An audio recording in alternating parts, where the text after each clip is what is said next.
Brain don't stop. Brain don't stop.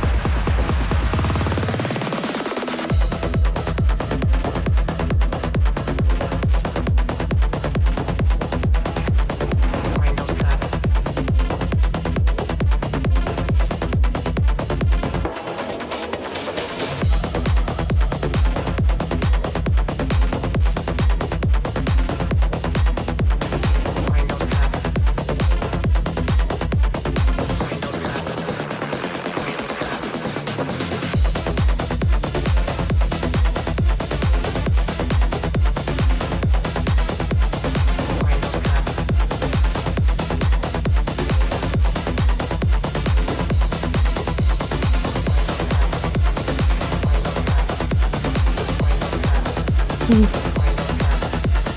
Brain don't stop. Brain don't stop.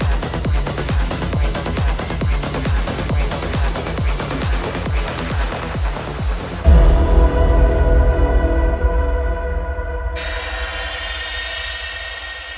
Brain don't stop.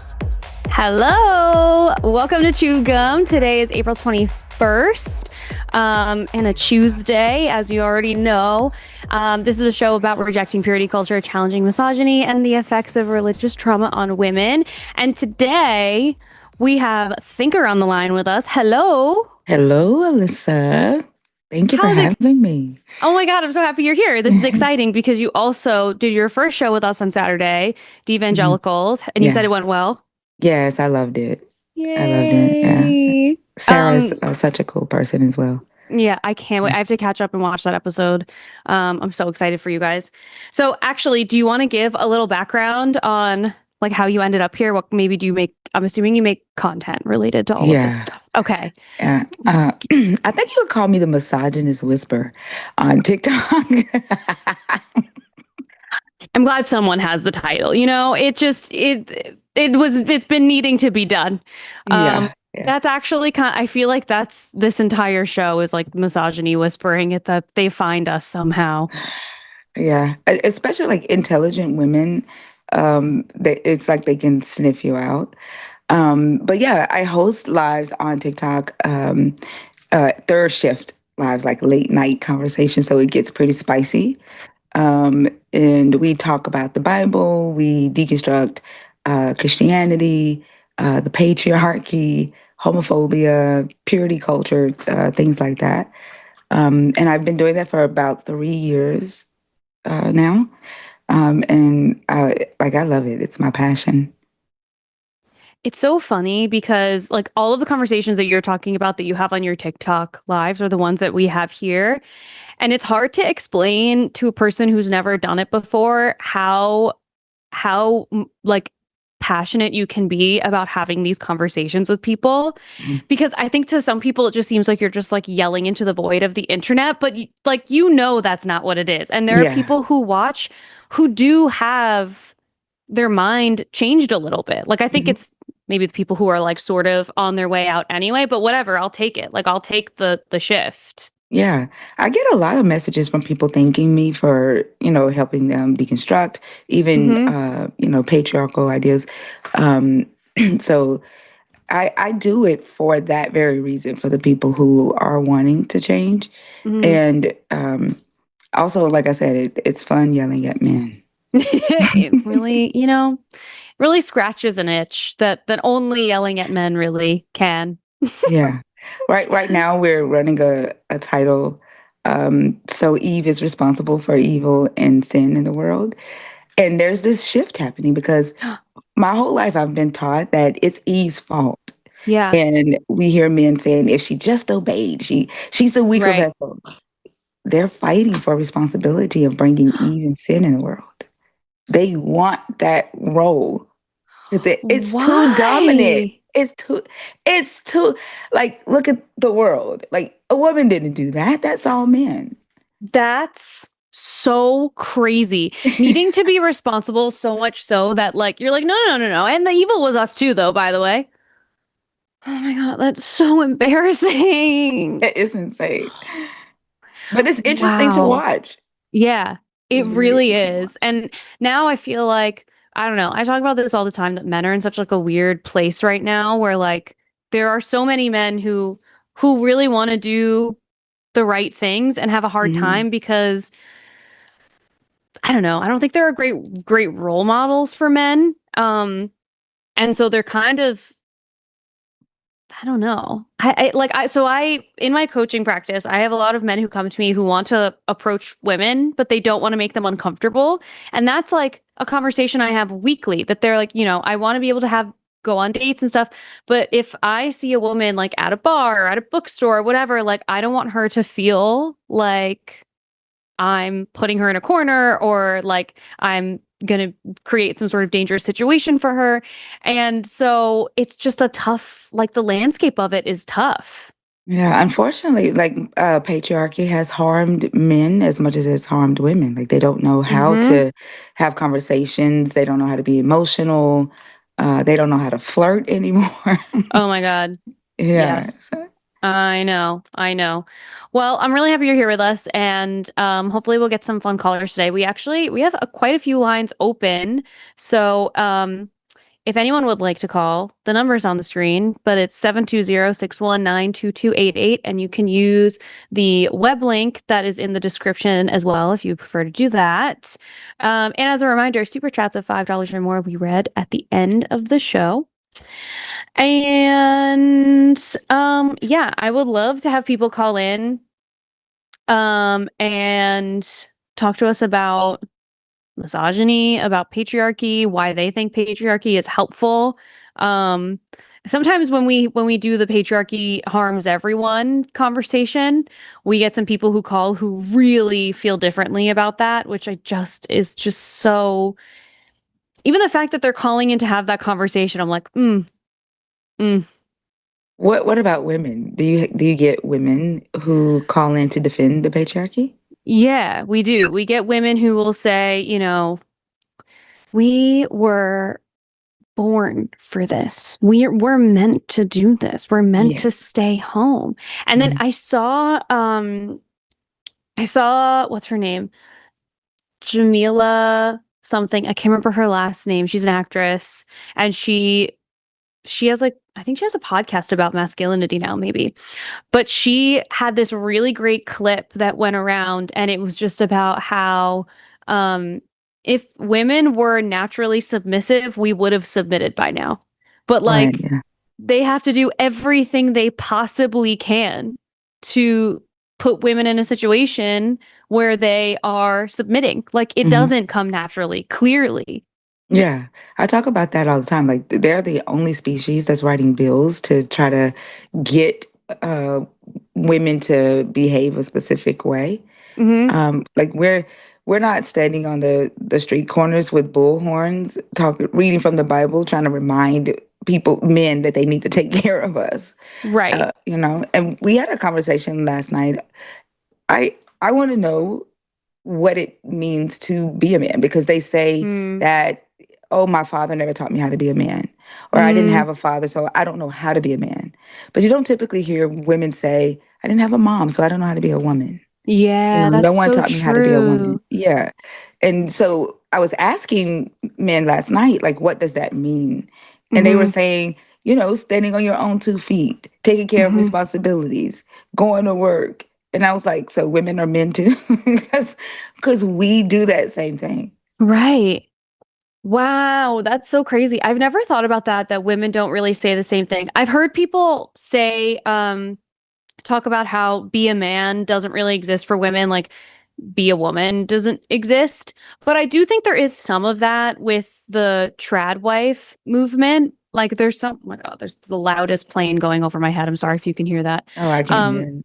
but like the trad wife movement and this whole like, um, have you seen people talking about like you have to return to divine femininity? It No. is the bane of my, oh my God. I've seen maybe one or two trad wives in my life. Hmm. I didn't even know that that was a thing.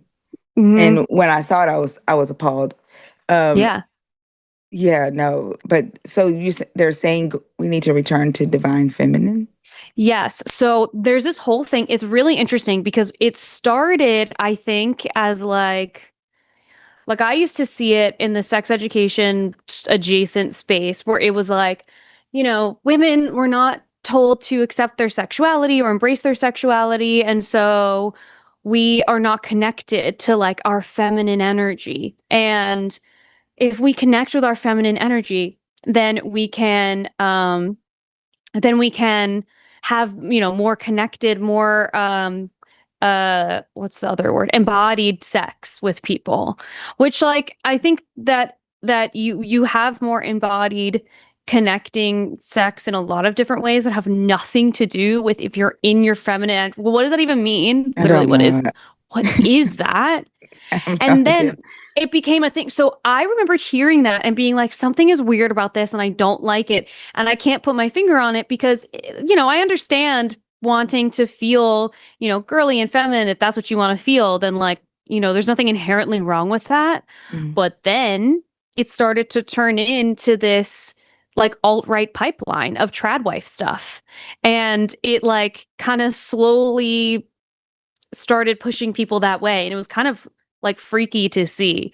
But basically, they just say that, there's the divine masculine and the divine feminine. And if we're not leaning in to divine feminine, then, how could we possibly expect to find, I don't know, masculine man, whatever. Oh, you might be frozen. You might need to turn your Oh, okay. thing on and off. But yeah. So, and there's a book called Yesteryear, A_Greenwich just reminded me. And it's about a trad wife blogger who gets sent to 1855. So she has to actually practice what she preaches because now she is literally in 1855 and she has to do these things and it's not by choice. And Anne Hathaway just bought the movie rights for it. Oh, S- wow. So that will be Does very does interesting. she hate it in the book? I don't know. I haven't read it Oh, yet, but I assume like once you have to do it in a way where like you didn't get to choose, yeah. it's probably a very different There is thing. a trad wife. Am I frozen again? No, you're good. You're Okay. back. There is a trad wife on TikTok. This is like my first time seeing it, but her husband left her. Like she gave up everything. She built a house with him, like literally worked on the house, you know, No. um, nails, climbing up, putting up plaster, all of that. He took the house, married another woman, said that she had gotten over the age. So like I I can only imagine like if the trad wife sounds like women being infantilized, if that makes Yeah. sense. And so like if they get over the age of tenderness that the man Hmm. thinks is appropriate for a trad wife, I think it's gonna leave a lot of women single and raising children. Because this lady had like 8 kids. Oh my God. But it's also crazy because one would think that if you want this like traditional life, divorce surely is not a part of that. Right, That's right. so wild. Wow. But the men in it, like they're not looking at it like that, right? Like they're looking at what they can get out of it, out of this young woman in Hmm. her prime, right? Hmm. And when she gets over that hump, they don't want her anymore. And I find it like really disgusting though when I see men saying we need to go back to the old days where we're marrying them younger, right? Oh, right. Yeah. Oh, there was someone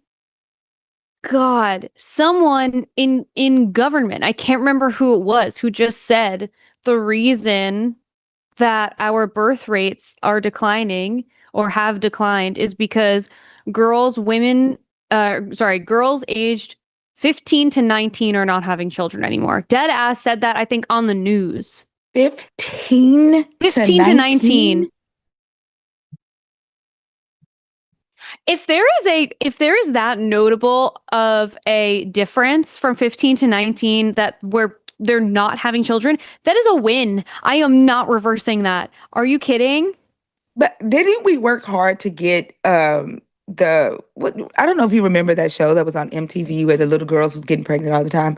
What was the Oh, name of that show? was it 16 and pregnant? Maybe I don't know why I want to think it started with baby something, but it might be 16 and pregnant. But a lot of young girls were getting Hmm. pregnant because of that show. Um, Yeah. it was influencing a lot of teenage pregnancies. And I was in high school at the time that show was really popular, and Hmm. damn near every other student was pregnant. Yeah. Um, and we worked hard as a society to get that that statistic down. And Hmm. I did see some guy, evangelical Christian who is in politics. He was on a podcast and he was talking about how young girls' bodies could handle it in antiquity. And he was saying that if Ugh. it was like God knew what they could handle. Who are we to say? He said their bodies doesn't change. They have the same bodies today as they did in antiquity. And if God knew they could handle it then, they can handle it today. And I'm like, what the fuck are we dealing with? Like, look what we're dealing with, the mindsets that we're dealing with. That is so fucking gnarly. Oh my God. Yeah. You know, Yuck. they're really trying to teach them how to be wives in school now. Changing the free lunch program. They're taking the free lunch program budget Hmm. and using that money to create a curriculum that teaches young girls how to be wives and moms and sex education. So it's like, fuck it, they don't need to eat. They need to learn how to cook. They need to Right. learn how to have babies and be a mom. Wow. Yeah. I mean, I will say I'm not against classes like that. Like I'm okay with cooking classes or even honestly like home ec type stuff because if you don't have someone at home who's willing to teach you those things, like it always is like unacceptable to me that some people get to college and they learn how to do laundry for the first time ever in college. And Yeah. so many But people they have need that to eat. experience. Don't take Yeah, don't take right. the free lunch budget. Like find Yeah, somebody for somewhere else. They sure. need to eat. Yeah. Yes, they need to eat. They need to eat. So crazy. Oh, I see Am I frozen again? no, you're good. Oh, okay. We might have a theist in the screening room, so I'm gonna see if they make it through because if they do, then we'll talk to them first. But otherwise, we do have some other calls that we can get to. Um, but yeah, I don't know. I think all the time about how weird it is that we don't have like there's no you could just like decide to have a kid anytime you want. And there's no one's gonna teach you anything. You just have to like figure it out and like do Yeah. your homework, I guess. And that's just so nuts to me. Yeah. I remember when I had my first son, like all of my kids are adults now. Hmm. But I remember when I had my first son, I called my mom crying. I was like, I don't know what to do. I Yeah. don't know. Like it is, but you do figure it out. Yeah. Yeah. Wow. Oh my God. I see another call in the screening room. Okay, I think we should take one of these other calls before this other one comes through because I know it's going to be insane. Um, okay, so how do you feel about abortion conversations? Yeah, we have them all the time. All right. Well, I see Lewis has been waiting the longest, so I'm going to pull in Lewis who's calling from the UK. Hi, Lewis. Hi, Alyssa. How's it going? I'm pretty good. I hope you're both doing well. Yeah, doing Doing pretty good, well. Lewis. So do you want to describe what you wanted to talk about today? Yeah, so abortion, I know, is a big topic that you bring up on the show, and rightly so, because it's misunderstood and it's even argued against, and I think that's just crazy, obviously. I don't think I've ever heard anything that any of the hosts have ever said that I've disagreed with, and I doubt that's going to change today. I know that's not really the complexion of what you want to maybe talk about, because I know you're waiting to talk to a theist, so I'll try and be summary, but I do, appreciate and respect both of your thoughts, so I wanted to just, have a conversation about that, if that's okay with you guys. Sure. What specifically do you want to talk about? Well, it's just, oh, by the way, did you get my super chat? Because I just wanted to, from last week, I wanted to just, I didn't want you to think it was rude. I just got cut off. Oh my God. Did Okay. you? In my head, I was like, I feel like we just spoke to a Lewis, but I couldn't I was like, but maybe I don't know, maybe I made that up. Yeah, I remember your call got disconnected. Yeah, that was yeah. Okay, cool. You did get it. Okay. But yeah, it's really just messed up because you talk to people that disagree with you, and that's fine. And there are a lot of people that will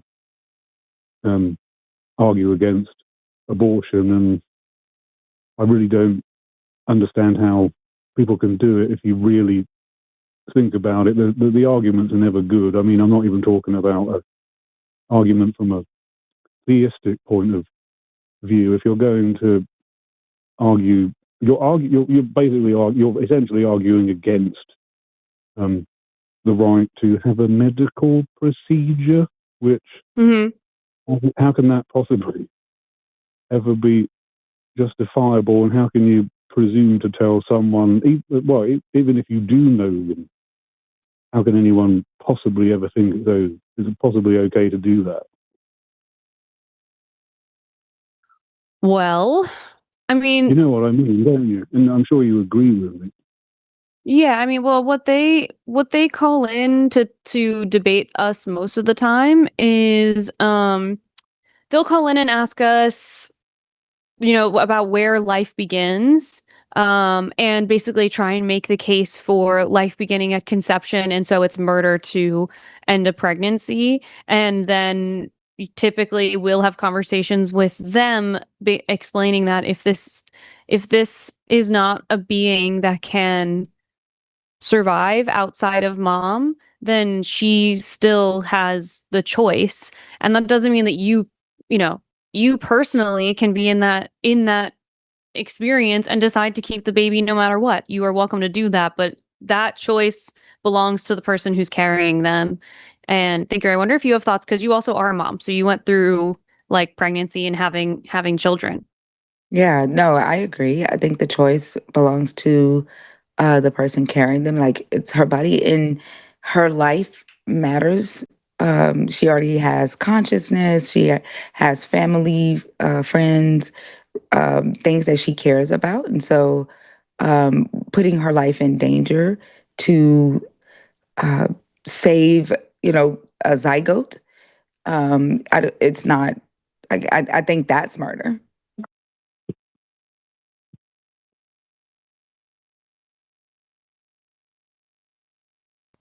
Oh, Lewis, if you're using a web caller, you might need to tap the screen. No, I was waiting for everyone to finish before I responded. So. Oh, okay. You can go ahead. I didn't want to interrupt anyone. Yeah, so I totally agree, and I think it's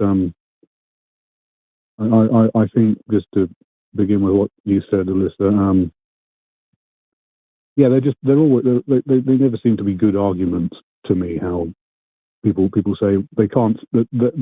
I think it's a false equivalency to suggest that the life there is obviously a real difference between someone who has already been born and is a part of the world and is enjoying life and hopefully being cared for, and as Thinker says, a zygote, a gestating embryo, and I suppose I can kind of understand from the position of somebody who would think they're doing a good thing by saying that they're standing up for the rights of living people in the sense there's people, because they don't seem to be able to distinguish between a baby in the world and a gestating embryo, a gestating fetus. But I'm trying to be as compassionate as possible about that. But the arguments are never good, and I've watched you and all of the other hosts on Chew Gum talk to so many people about this, and they never seem to be able to. And maybe the reason for why they can't come up with something is because it's wrong. It's wrong to do it. It's wrong. It's wrong to presume to tell someone they have to give it up. Yeah. Yeah. Well, I think also most of the time that we have these conversations, it's men calling in to debate with us, and I think that's so interesting because I think it's more likely that women understand or are willing to understand the severity of like what pregnancy and birth and having a child, like what that experience is like. Like I heard someone describe her emergency C-section, and it was legitimately the most terrifying thing I've ever heard in my life.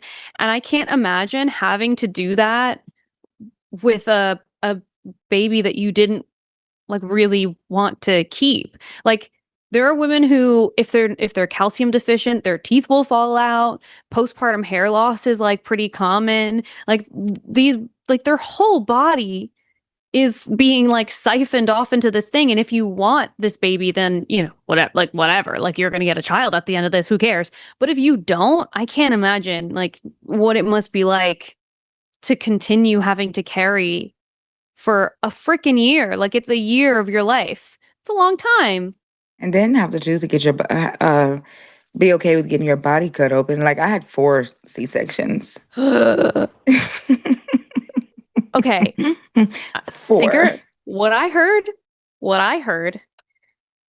about the strapping to the table like this, and I said, no, Yes. Yeah. no. And you're awake. You're awake. And you can feel them tugging at your organs and opening your stomach. Like you can feel the pressure. Like you don't feel the pain, but you can feel the pressure, like all of that. And the pain to get to recover from it is horrible. Hmm. And like and I'm gonna date myself because back then they used to staple your stomach. Oh, And right. used to get the staples, but now they do like the glue, um, the glue stitches. But the staples were horrible. Yeah. So like for to go through that for a child that you don't want, and then Mm-hmm. or are not financially ready for or mentally prepared for. Mm-hmm. And I think that we're not thinking about as a society, we're not thinking about the children that we already have here who Mm-hmm. are parentless, right? Like our foster homes are filled with children who you know were born to parents who are not ready to be parents, and we're just Mm-hmm. going to keep telling them to to pump out like to pump out children. 'Cause we do have a lot of irresponsible, Mm-hmm. um, what do we call them, sexers, people that have sex. We have a lot of irresponsible Sexers. sexers. They have sex, that's it. No, like we have a lot of irresponsible people who have sex, Yeah. and like just letting them continue to have children for the sake of some, and it's usually rooted in religion, for the sake of some belief. God said don't murder, or Mm-hmm. you know um I don't think that's a wise thing to continue doing. Yeah. And you also like if that woman, if the quality of her life ends up diminishing so much so that at what point does the quality of life and right to life switch between this adult grown woman and a fetus that isn't born yet, that doesn't have like any connection to the world at all? At what point does that little fetus have more rights than the person who's carrying it? Exactly. And we've even gone past the right to life. What about the right to die? Yeah. Because I can't think of her name right now, but the lady who was kept on a ventilator, she was brain dead, Mm-hmm. right? She was kept on a ventilator so that her baby could grow in Yeah. her stomach. Like and she was on there for the majority of her pregnancy, and that baby is still in the hospital, still Mm-hmm. suffering. They still don't know, right? Um, whether the baby is going to even be able to have a normal life. Like all of the medical resources that go into that. She wasn't able to die in peace. And now you have this child who may not have a quality Mm-hmm. life for what?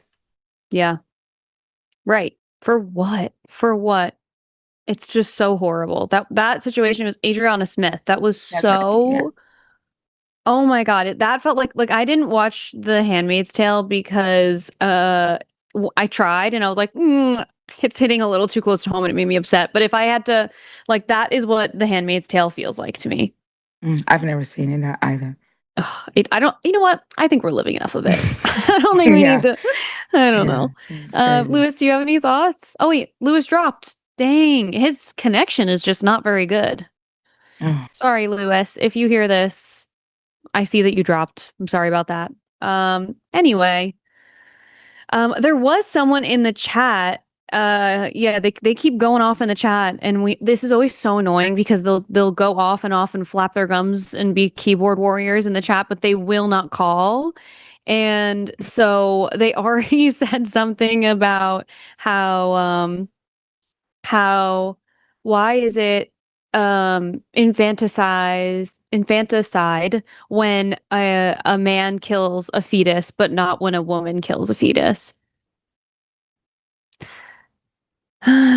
So like if a man were to like the man would have to like physically assault this person and that's a complete, and this is the problem is if a woman has decided she doesn't want to carry the pregnancy anymore, then the pregnancy ends. That's a pregnancy that she wanted. So if someone takes that away from her, it's also a health her decision that she's making. Yeah, he's not exactly. making a health decision. Like if he has to be physically assaulting her body to kill a fetus. Like the fetus is not in his body. Like that. I swear misogyny asks some of the dumbest questions sometimes. Oh my God. Like, what are we even talking about? And then the other one that they had was usually when a dead body is found, they send it to the coroner, determine foul play, and then charge and convict the perpetrator. Why don't they do this for mothers who kill their in utero offspring?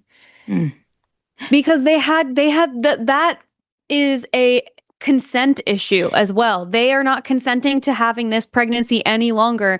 It's not the same thing. It's inside of your body. It's not living outside of your body where it's free to make choices and build a life and all this kind of stuff. It literally cannot survive without the host, without the mother. It's a parasite. It's a parasite. They hate when we call it a parasite. That's what it is. Like it literally takes all of our energy. It eats all of our food. It sits on our, it does not give a damn about what the body that it's in. It cares about its own survival. Like it does not know mommy. It doesn't know daddy. Like that. It's a parasite. It is aiming to grow and to survive. But like men trip me out when they're asking these types of questions. I mean, if you want all of these rights for this fetus that lives inside of a female host, then, I mean, why don't child support start the day the pregnancy test turns positive? Life insurance starts the day the pregnancy test turns positive, if it is indeed a life. Why are the things that these corporations would lose money on? Because a lot of women, have miscarriages. They don't want to deem that fetus as alive and allow life insurance on that. Women would be rich. Women would be filthy rich because of their, you know what I'm saying? The amount of pregnancy issues, like women lose children all the time, unfortunately. And so they don't want to pay out those insurance plans. So they're never going to allow a woman to put life insurance on a fetus. Right? Men don't want to pay child support just because there's a positive pregnancy test. Right. And that's also so upsetting because now this woman, even if she has insurance, is going to have to go to a doctor and pay co-pays like every week or two. Like it's a crazy amount of doctor's appointments. And then you're paying for the hospital visit, which even with insurance can be thousands of dollars. So where is that? Yeah. Where's that coming from? It's just crazy. It's coming from the woman's pocket because she knows how to stand on her own 2 feet and take care of what she needs to take care of, even though the men aren't doing it, because that's how you be a man. Right. God. Well, okay, so we do have a caller who is a theist who we have these moments where we have callers who will call back over and over again and they kind of become like infamous for like a blip of time and then inevitably they say something terrible that gets them blocked and removed from like the whole show. But for now, we have one of those callers.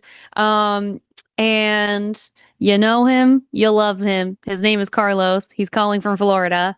I'm gonna pull him in. Yeah, he sounds like he's a regular. Yeah. Hello? Hi, Carlos. Alyssa, how are you? Oh my God. I'm sorry. I wanted to apologize. That's okay. No, because you were right. I was cutting you off, but I want to tell you why. I was just nervous because for the first time I was in your show. So I was cutting you off and I was wrong. I was like, oh my God, I was watching the video and I'm like, oh no, I was so stupid. So I wanted to apologize. That's all. Yes. Well, I appreciate that. I appreciate that very much. And I know it's hard when you're excited to get the point out, so I appreciate that very much. We have a new co-host today named Thinker, who is I see her. She's very beautiful. Thank you, Carlos. I appreciate you. All right. The only thing is that you're not thinking that much. But tonight is the night. You see? Huh? So, okay. Carlos is a theist. Okay. And Carlos believes that we do need God. So, would you like to tell us why you believe that is the case? Of course, because tell me, do you want to have cancer in the future? Do you want to have a tragic accident? Or do you want to have somebody like a spouse or your boyfriend cheating you and making you feel unhappy? Those are the consequences of not having God. But Carlos, there are people who are religious who get into accidents. There are people who are religious who get cancer. My grandmother just died of cancer in August, and she was so religious, so religious. So that's a silly thing to say, and surely you know that. And there are many people who are Christian or Catholic or whatever who get cheated on as well. So I don't believe that makes any sense. I would like to know, if you don't mind, Alyssa, Carlos, where did you get that from? Can I answer the question, please? Can I? I've been waiting for this question for a long time. Wait, is it okay if he answers that? Give you Alyssa? the answer. Okay. Yes. Okay, cool. You just ask me that, and then you tell me, "Oh, my mom had cancer." But the question is, was your mom with God? Another question is, the people get cheated on. Oh, this Christian. Who told you, first of all, that Christianity has anything to do with God? You see? Do you see the world right now? This is because it's a godless world. It's a godless world, and this is why all this is happening, because nobody gets it. So finally, it's the time. That's all. Wait, if it's a godless world, then where is the God? Exactly, because let me tell you how it works, because you still don't understand the concept of God. Because if you will understand, you will never have a tattoo on your body. You see? You're playing with fire, Alyssa. I forgot. You still don't know why. Carlos, to give you context. You see what I mean? So, Thinker, to give you context, God, Carlos you know that God commented. is love, right? Okay. Hold on. I just want to give Thinker some context.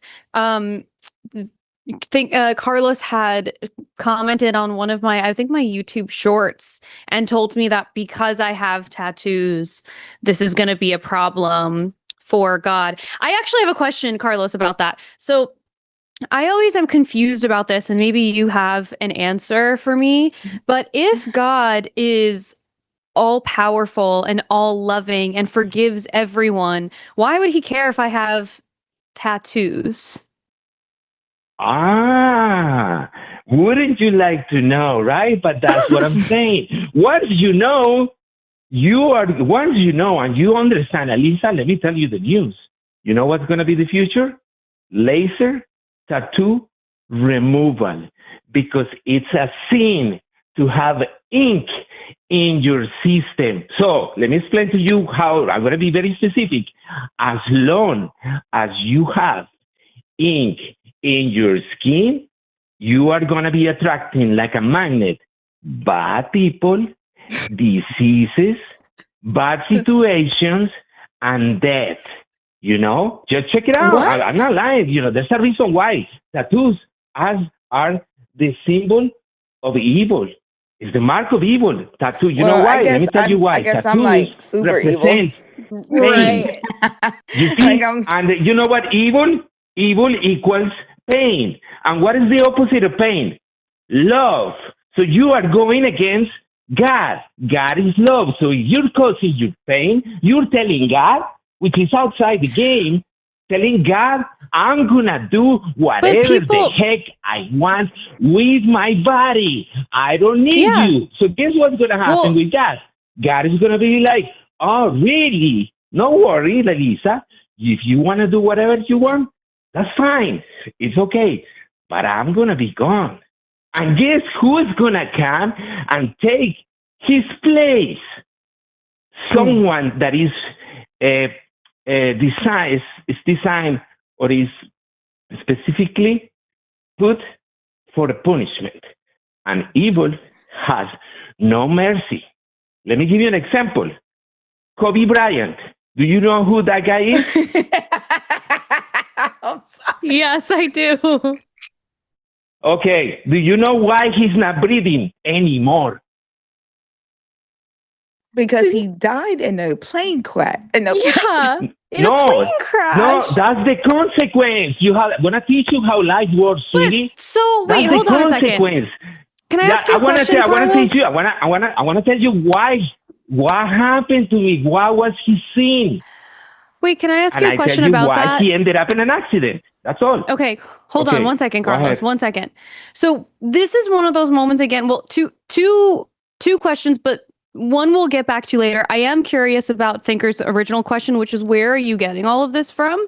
But more direct to what you were just talking about. What I'm confused about is if God is love, then why is he able to make beings that have the ability to go against his will? It's basically like he's like, I'm just gonna see what happens, and if they follow my rules, great. If they don't, I'm gonna fucking kill them. That doesn't sound like love to me at all. That sounds like a narcissist. That sounds like a guy whose ego is through the fucking roof because he needs you to follow these arbitrary rules. Because the other thing too is you're talking about pain, and that if you are choosing to inflict pain on yourself, then that means that you are not living in whatever company of God or whatever the hell. When women have babies, they made the choice to have a baby, and it is painful. Birth is painful. They decided to do that. And by the way, it didn't have to be painful. God created our bodies. He created the whole situation. Why did he make it painful if this is something that we're meant to be doing? Can I answer the question? Yes. Oh my God, I've been waiting for this question. Also, you see, this is simple. You are just simple. What you just said is simple nonsense. Because first of all, God is not a he, first of all, okay? You got to understand that God, do you know what even God means? G-O-D? Do you even know? Because we got to go with part, because you didn't even, you think that God is a he, and that he knew, let's do this, and why he allows this and that, but I don't really even care understand. what God you see, is. You are judging God, and God made you. Look at you, Alyssa. I saw your pictures. You are beautiful. Carlos, you are don't so answer talented. questions. You are Carlos, so bright. I can't believe how talented you are. Can you answer her But I'm question? just telling you, like this is how wrong you are. You are so talented, but you are like everyone in the world, going in the wrong path. When you can change that with a little love, instead of hurting yourself, love yourself. Because God is about love, but when you're telling God that Carlos, God, can you take a breath? Every time I see a tattoo shop, I'm good. Carlos, can you take a breath? Can you take a breath? Yeah, no, I'm fine. I'm just trying because this is I'm just excited. But doesn't your Bible tell you not to judge? You know, this is going to save your life. And you're gonna Carlos, know. hold on. Okay. Doesn't your Bible tell you not to judge? Who told you that I have anything to do with a Bible? Why are you judging Oh, me? yes. What? You see, It's the you are Church of judging me. Carlos. No. this is This the is Church a of clear Carlos? example. You just judged me. You just judged me. I And you didn't even judge know you. me. No, I didn't. I did not judge you. I thought Yes, that you were a. I Yes, thought you you were a just told me Christian. because you So thought that why I was should I a care, Christian. Carlos? Why should I And care I'm not a about your Christian. God? Hey, homie, you need to chill. My goodness gracious, you need to chill. I know. Why should I I know. I'm care? intense. Why should I care about I'm intense. Carlos's God?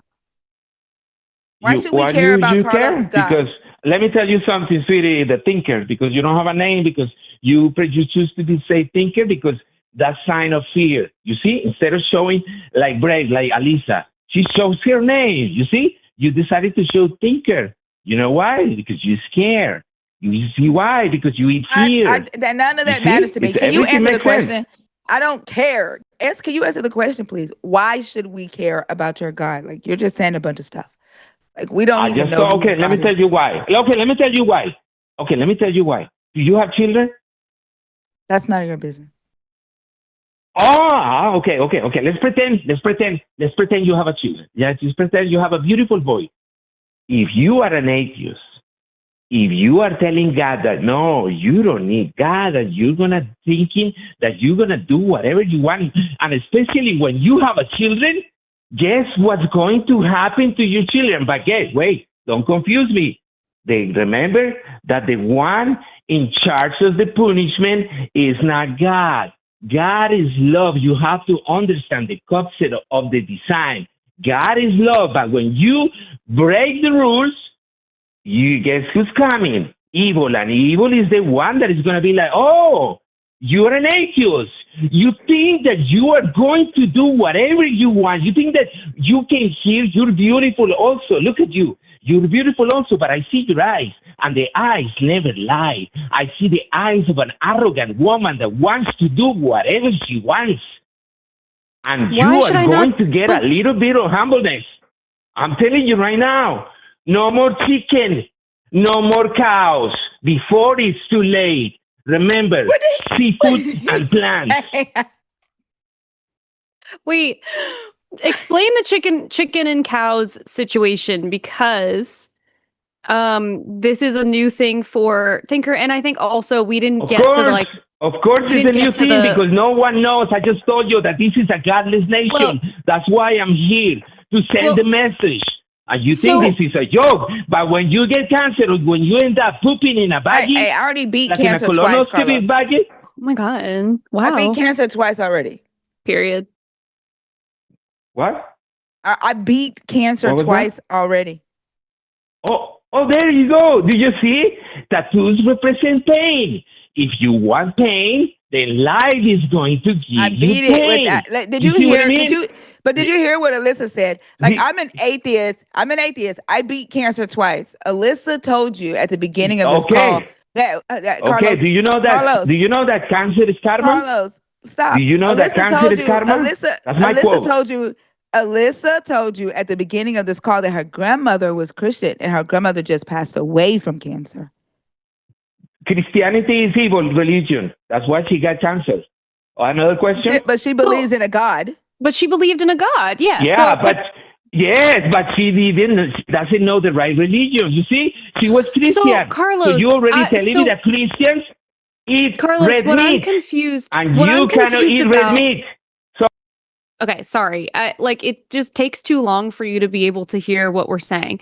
So I'm just muting you for a second because I know you get excited, okay?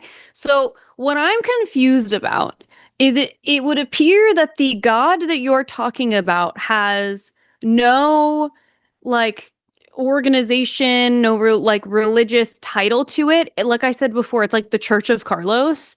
And so how is anyone supposed to know the rules? How was I supposed to know that tattoos would send me to hell? Like, where was that written down? Like, where was that shared? So now I'm being prosecuted for a rule that I didn't know about. That does not sound like a loving God.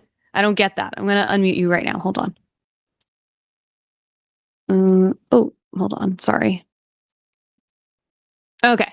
Go ahead, Carlos. I'm sorry because I said to myself, I'm going this night and I don't want to get muted not even one time. And look, I already got muted, so I'm sorry. Oh my God.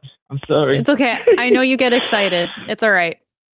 Yes. Oh, yes. Because I'm not against you, Alyssa. I want to save you.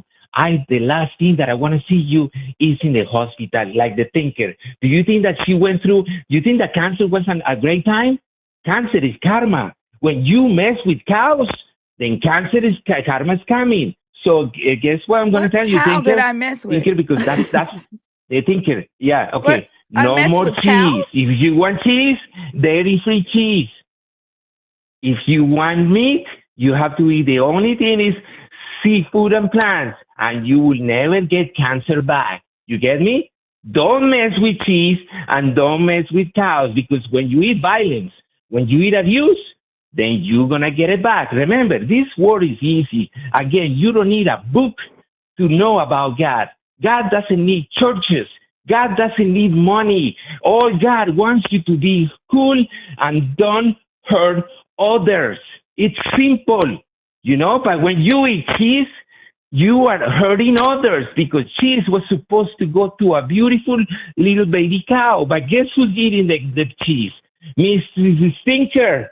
And guess what's coming when you eat that? Remember, you don't know if I eat evil. cheese. If you put what? I did not get cancer from I know cheesy I know cows. That's exactly not what you true. eat, because you already told me that you No, got you don't. cancer. I That's did how not much. get cancer I don't from need to know cheese you. or cows. Remember, the eyes never lie. I don't eat red meat, Carlos. You're wrong. I Yeah, don't but you eat pork cheese. or red meat. You eat cheese. Barely. You eat cheese. Barely, but I did There not you get go, but you cancer. see, I did not. did Shut up, you Carlos. see? I did not. Oh my God! Will you stop? Stop. Okay, I'm muting him again. Carlos, you didn't want to be muted once. You're getting muted twice. You just keep yelling. Sorry. Go ahead, thinker. Okay, it's ridiculous. No one gets cancer from cheesy cows, Carlos. But No. we're trying to understand where you're getting all of this. Right? Where is this coming from? If it's not a Bible, it's not a God that we know. Where are you getting this from, and how did you meet your God? Yeah. All right, I'm going to unmute you, Carlos. Ready? I'm sorry again. I'm sorry. The second time. Oh my God. I'm sorry. I'm so embarrassed. I apologize. It's just that it frustrates me when somebody tells me, no, I'm telling you, don't eat cows. I don't eat red meat. In the same time, you're eating a cheeseburger. You see what I mean? I do not eat cheeseburgers. That's not true. Okay, but you eat cheese. You say that you eat cheese. Let me tell you another one. Okay. Cheese and cheeseburger are the same thing. Carlos, where did you meet your God? Tell me something. Wait, no, Carlos. No, because you asked me a question. Wait. No. This show is not for you to ask us questions. It is for us to ask you questions about a claim that you are calling in about. And so when we want to ask questions, you got to let us ask the question, okay? And the question that we've asked you over and over again is, where did you meet your God? Where are these rules coming from? Because right now it is the Church of Carlos. You are making all of this from our perspective in this moment. You are making up all of this on the spot. So where did you meet your God? And if you don't answer that question, I will drop the call right away. Okay? That's the answer that we want. Okay, I'm unmuting you. Okay. I'm gonna answer it. Okay. I'm gonna answer it, but first, because she said that about, oh no, I don't eat cows and stuff. For example, the cows is not the only reason. Carlos, I'm gonna drop the call if you don't answer the question. Okay. I'm gonna answer the question. Okay. On September 20 of 2020, I found out that I am the next prophet. The next one, for example, Jesus was from Israel. He was from another continent. The next one is from the American continent and is from the Republic of Colombia. It's my turn. I will be posting in my YouTube channel live questions, so everybody's gonna find out. And then once this hit, no more children hurt, no more cancer, no more diseases, and we're gonna control hate, anger, lust, fear, because that's the problem. We cannot continue living like this. Look at the world right now. Children are getting killed, and one of the rules is do not kill. But we have children in our police departments with guns. If you have a gun, then you're willing to kill, and killing is a sin. We have children in our army, Navy, organizations that kill. Look at that, traveling so far away to kill poor, innocent Iranian girls. And guess what? Guess what's coming to the United States? Because remember, everything comes back. You love, you're going to be loved. You hate, you're going to be hated. You kill, you're going to be killed. So imagine what's going to happen to Donald Trump. Imagine what's going to happen to Netanyahu. So that's coming. You know, it's just a matter of time. I'm not trolling. I'm telling you, you guys are better than these. You know, but just because you think that Christianity is the right religion, that's why you don't know nothing. That's not about law. God is not about a book that, for example, a God that kills babies in the Bible. God doesn't kill children. It's the sin. As soon as you commit sin, for example, Kobe Bryant. See? Where are you Kobe talking Bryant about is God sin, though, Carlos? Because sin he is a used to Jesus eat thing, chicken. Carlos. Chicken is lust. And that's why cheaters, when you cheat on your family, you lose it. It's simple. So remember, seafood and plants, do it for 28 days.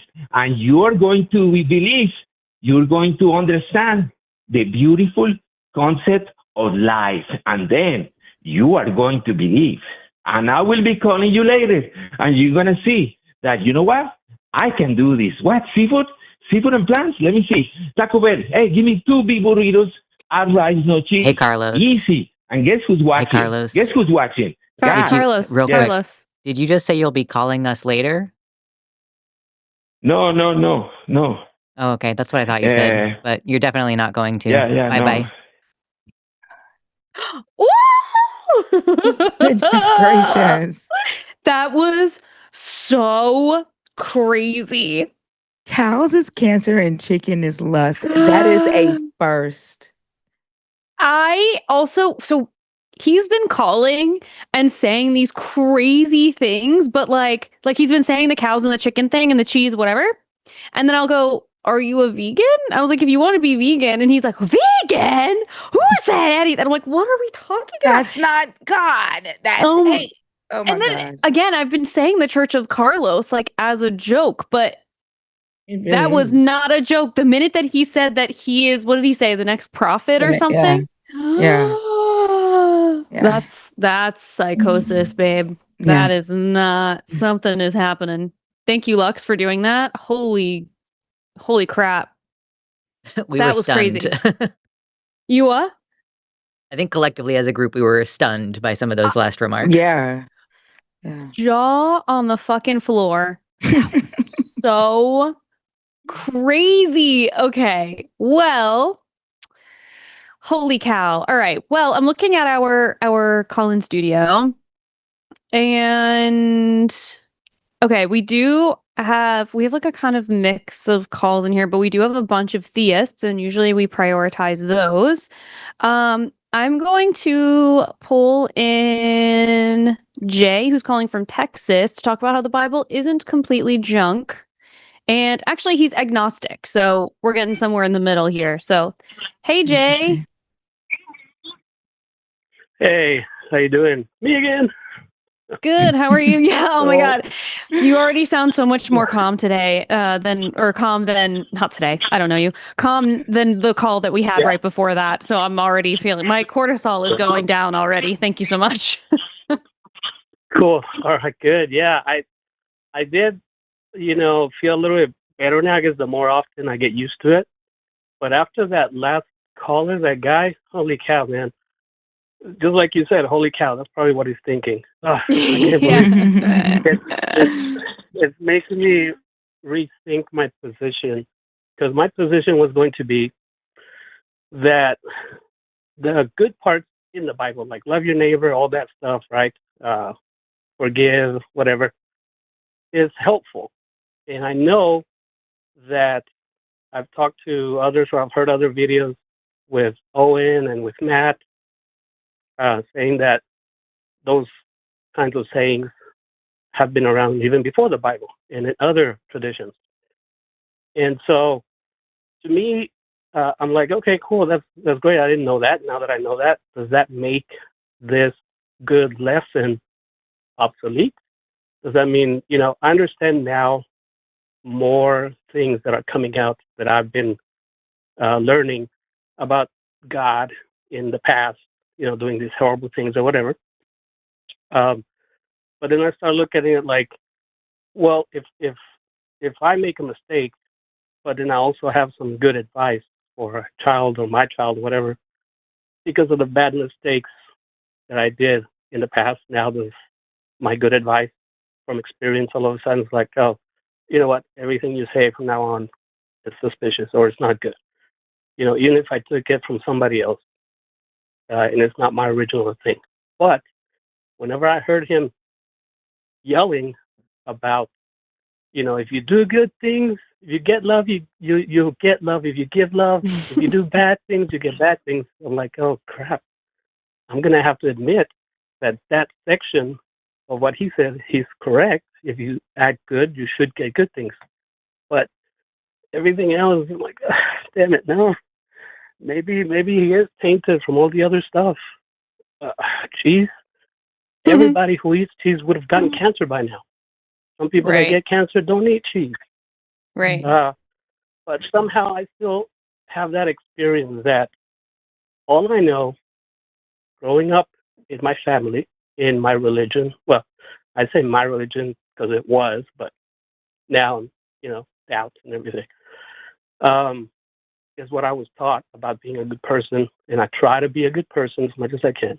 And I look back as to, I don't know if I can say definitely that I would have figured that out on my own had I not been exposed to those ideas and lessons through my parents and the religion that we I were don't in. think I don't think that's true, because then that means that without the Bible saying, like, if someone is a believer, do you believe that if the Bible never said don't screw your neighbor's wife, that people would just be doing it? Or like if one of the 10 commandments was, or like if the Bible never mentioned that you shouldn't be killing other people, which actually I don't really even know if it does, but if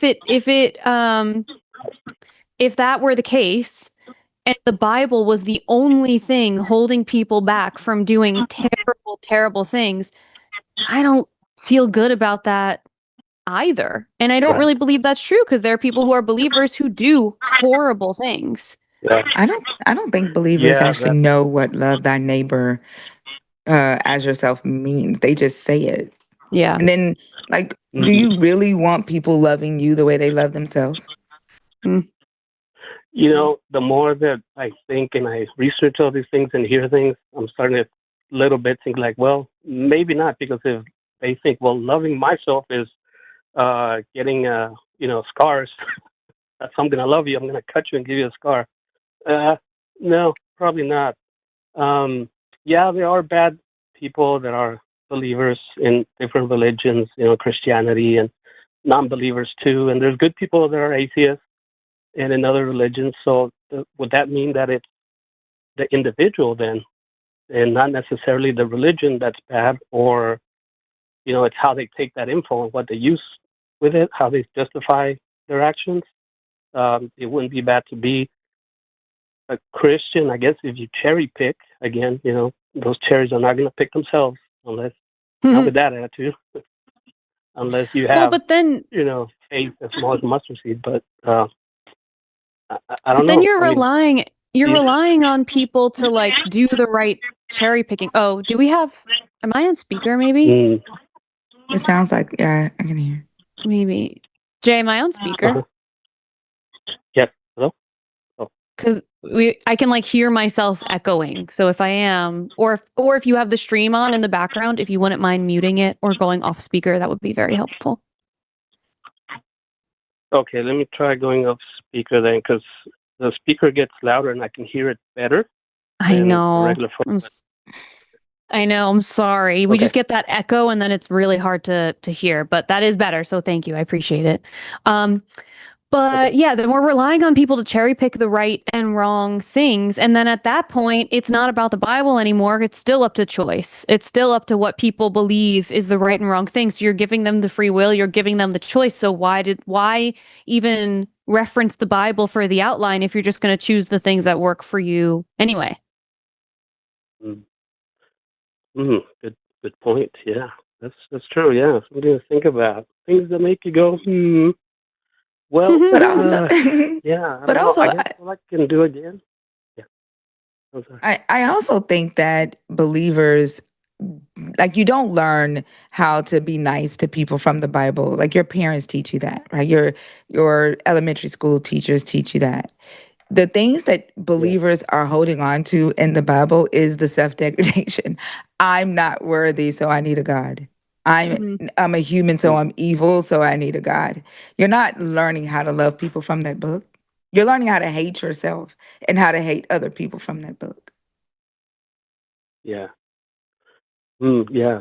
I have heard that, and that does make some sense. I guess it still goes to the personal thing. I suppose for me is, for myself, I can't really say for sure. Like I heard Matt on one of the videos say that, he doesn't need a Bible to tell him right from wrong. And I'm like, okay, that's true. Yeah, that's good. But then I thought more, well, he used to be a Christian. How can he say for sure that didn't have some influence, But yeah, that's true. I guess another thing that it reminds me of, I heard when I used to volunteer at schools, at elementary,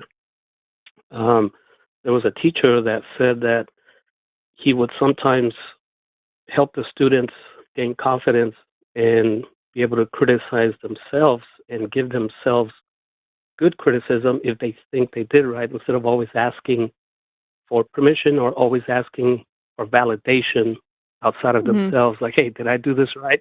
Is this correct? Which sometimes we need that if we do something we're not used to or we don't know. Is this the right way, teacher? Is this right? But then sometimes he said he will let them be like, they're going to grow up depending on somebody else, and they don't have a self-assurance. And I would tell them, what do you think? Did you think you did good? Or what can you change about it if not, to be able to have their own, instead of always waiting and thinking, I need somebody else's approval. I need someone, am I good? Am I good? I'm not good. But that's a good point, yeah, that a lot of times, yeah, you do get to feel God says, I'm not good. Jesus said, I'm not good. And if you take that too far, we make ourselves our worst enemy, I think, in a way. I think it's, I guess, not taking it too far where you get, I'm unworthy, because I'm not perfect. I can change if it needs to be changed. If not, just try your best, I guess. I don't know. Like the message is that it calls. has to be supernatural. Like, you, sorry. I was agreeing with you that the message is it has to be supernatural, right? In order for you to be this good person, you can't be a good human with your human abilities. You need something supernatural, right, to make you human. And then with having that belief that you need this supernatural power to make you human, you're also saying, I'm not worthy. I'm not worthy at the same time, right? That's what the Bible teaches. Yeah.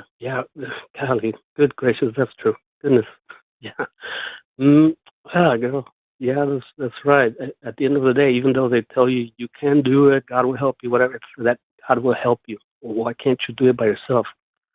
Why do you need God?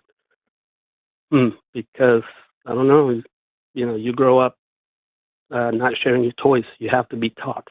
So if you're not ever taught to share your toys and be nice, could you really figure it out on your own if you're never exposed to being good. Somebody has to tell you to be good, whether it's your parents, whether it's a religion.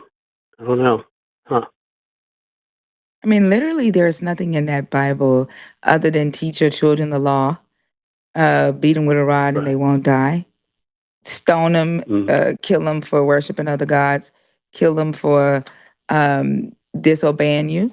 Other than those, there's nothing in there that tells you how to actually teach a child how to be a nice child to another child, right? How to share their Mm. toys, you know, how to Right. be a decisive, rational thinker. Doesn't the parents are not learning how to raise their children from that book. They're not, they don't get lessons for teaching a child to play in play group and be nice from that book. True. Yeah, just teaching them how to comply and kind of behave and be quiet, right? To authority, basically. Yeah. Yeah. Mm. Wow. This is very interesting. I was calling and thought, hey, I got a good one. I know but it's good to have these conversations though, because it helps you get a better understanding of like what you grew up with and what you actually believe and what you don't. And it's good to have these conversations out loud, I think. Oh yeah. That's why I took that chance to call that very very first time a while back, and I wasn't sure how it was going to go. But yeah, I do think that at one point I did question if I believed what I believed because I really did believe it, or if it was just because that's all I knew and I was used to it. And that's whenever I started looking at other religions, how are they similar, why there's so many Christian religions, what was just one, Hinduism. Not much. I mean, I'm not an expert. I couldn't really be too, but I'm getting a basic understanding to like, wow, maybe this God is not completely true the way that it has been presented to me in my denomination. And Yeah. that's where I'm at, I guess. Well, I appreciate you calling in with this conversation, and this was a nice chill little interlude after the crazy call. But I want to make sure that we get to some other calls before we get towards the end of the show. So, do you have any final words before we let you go for this evening? I appreciate what y'all are doing, and even though it might be opposite of what I believed, or I'm starting to get to that point halfway, I still have a sense that, there's some good, but yeah, we got to be careful. And you're right, that we're just hoping that everybody comes to the same conclusion as to cherry pick the good cherries. Mm-hmm. And no, just thanks a lot, and I hope it helped. And maybe I should scream and make it more exciting. But no, please, you no, need to never Yeah, do we that. appreciate this. and get ready for the next one. Oh my Guys, gosh. Well, thank you so much, Jay. Enjoy the rest of your night. We'll talk to you next time. yeah, thank you. You too, guys. All right, have a good Bye. one. Bye. It's so nice to get someone who's calm and chill after what just that was crazy. Yeah. But anyway, that was a good conversation because I think a lot of people call in and they ask exactly that question, or they just talk about where do you get your we had a whole really long conversation with a guy like a week or two ago where he was asking where we get our like moral compass, if not from the Bible. And I was like, the Bible is not a good place to get it. What are you talking about? They literally do think they get their morals from the Bible, and then they realize that they don't agree with the Bible. And then they'll say, well, at least when I say don't kill is grounded in God. When you say don't kill is grounded in yourself, so it doesn't count. And I'm like, nobody dies. Nobody dies. How about that? Nobody Exactly. dies. Yeah. All right, we have another notorious caller on hold. But before we get to his call, I want to do we have a Skeptalk? I'll read it during our next little break if we don't have it now. But as a reminder, super chats of $5 or more will be read at the end of the show. And go to patreon.com/calltheline and become a patron. That helps support all of our shows. And it gives us a little boost to make sure that all of the hosts can enjoy our time here and eat. And, it's really, really nice way to support all of us. We have a schedule. Okay, so tomorrow, Wednesday, the 22nd, we have the hang up with Matt at 4 p.m. We don't have a co-host yet. It's Thinker. Thursday. It's me. Oh my God. Okay. Wow. You really are hitting the ground running. I know. Yeah. Are you excited? Matt's I'm show is really very fun. excited. Yeah, I'm very excited. You're Dylan gonna love it. was the very first atheist debate that I ever watched. And yeah. Wow. Yeah. Wow. It's so funny because a lot of people have that experience where like he was one of the first atheists that I saw as well. And so like in my mind, I'm like, I have such like before I even knew him, had such like a personal, it felt like a personal, like Yeah. parasocial really relationship with him. and it's cool to be able to be alongside him and be able to like do a show. It's like, Yeah. it's just crazy. You're gonna love it. All right, so Thursday, well, before tomorrow, make sure you guys are all watching the hang up because Thinker is back and it's gonna be great. You're gonna have such a great show. Thursday, we have TACIS at 12 o'clock with Riverboat Jack and Luxander, and then we have Calling It Now at 3 p.m. with Luxander and Jimmy. Fun. Also, Friday. I apologize. That's Pacific time. It's automatically in Pacific for me. Oh, I was gonna say, I was like, the hang up at 4. Since when is it at I was 4? like, girl, I'm over here recalculating time in my head. I'm like, what the fuck? I gotta move some shit. I'm like, you gotta be over here silently freaking out. You're like, yeah, I'm so excited. Oh my gosh. Okay, good note. Thank you so much, Lex. Friday and Saturday are looking quiet, but I believe Saturday we'll have Deep Evangelicals again.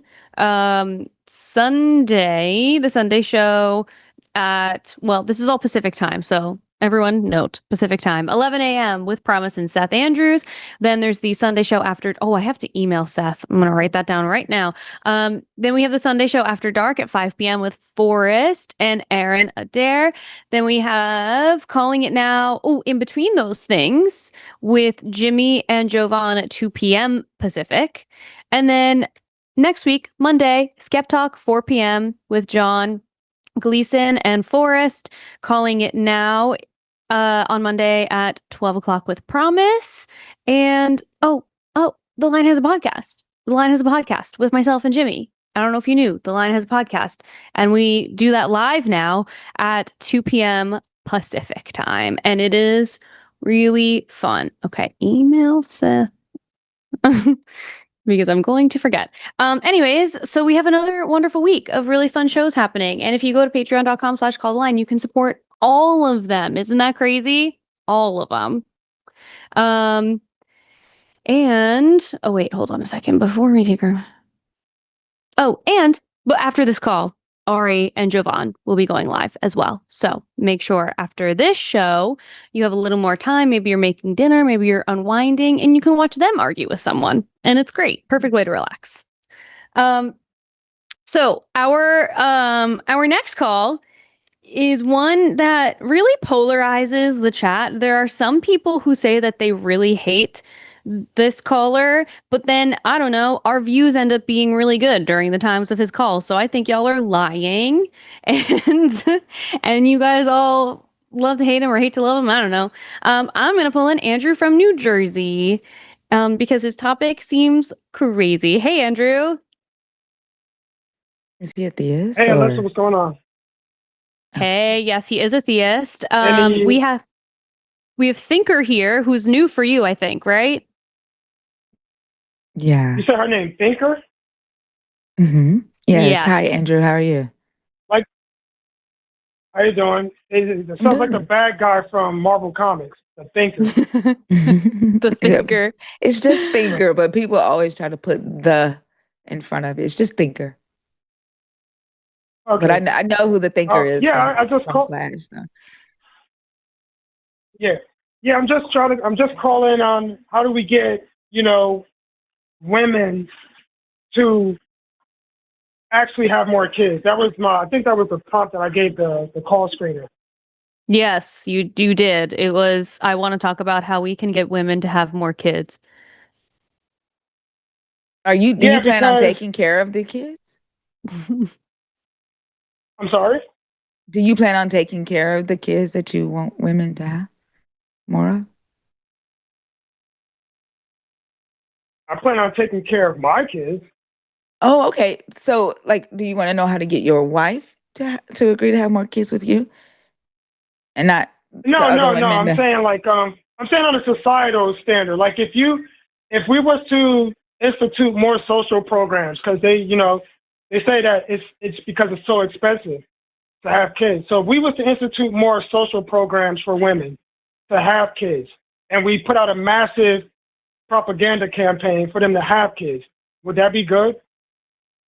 No. Hold on a second. You are like Trumpy McGee. So what are you talking about that we're going to have social programs? You don't want to give people universal health care, affordable childcare. Like you don't want to give kids any of that. Free lunch. So what are you talking about? Well, well, I'm willing to make concessions with the Democrats because I know that you can't pass policy without the Democrats.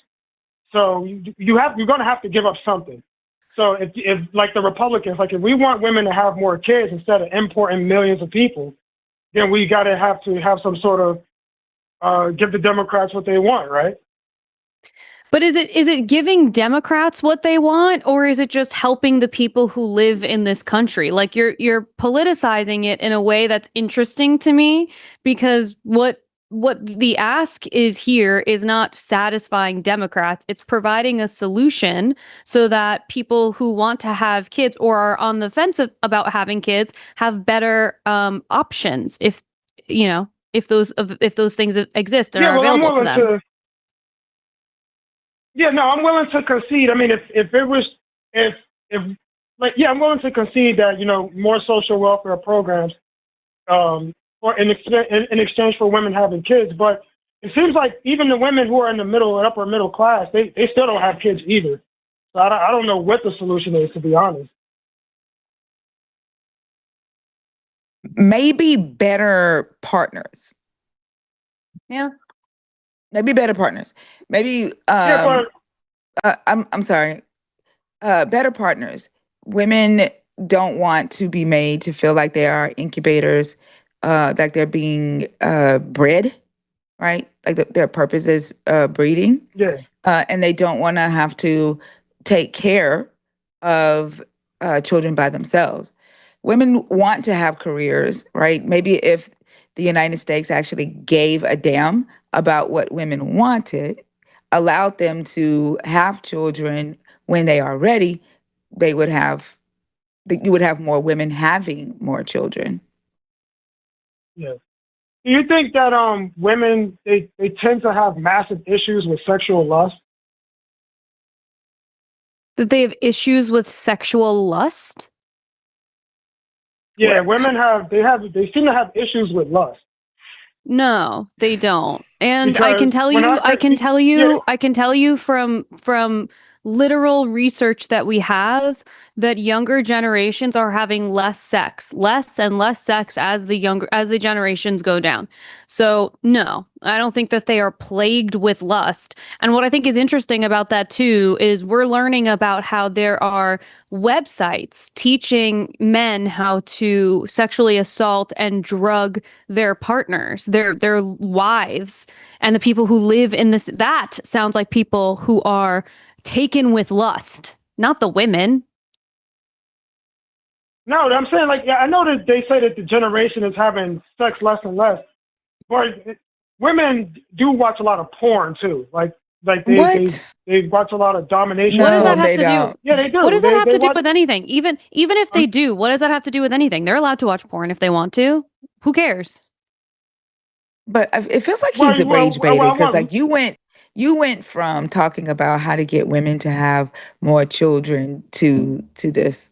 Like, it's like you're rage baiting or something. oh no, Like, because Well, I'm looking at the abortion numbers, and it's like 1.13 million abortions a year, and yeah, in the help black me community, connect it's even abortion. it's high. It's like 40.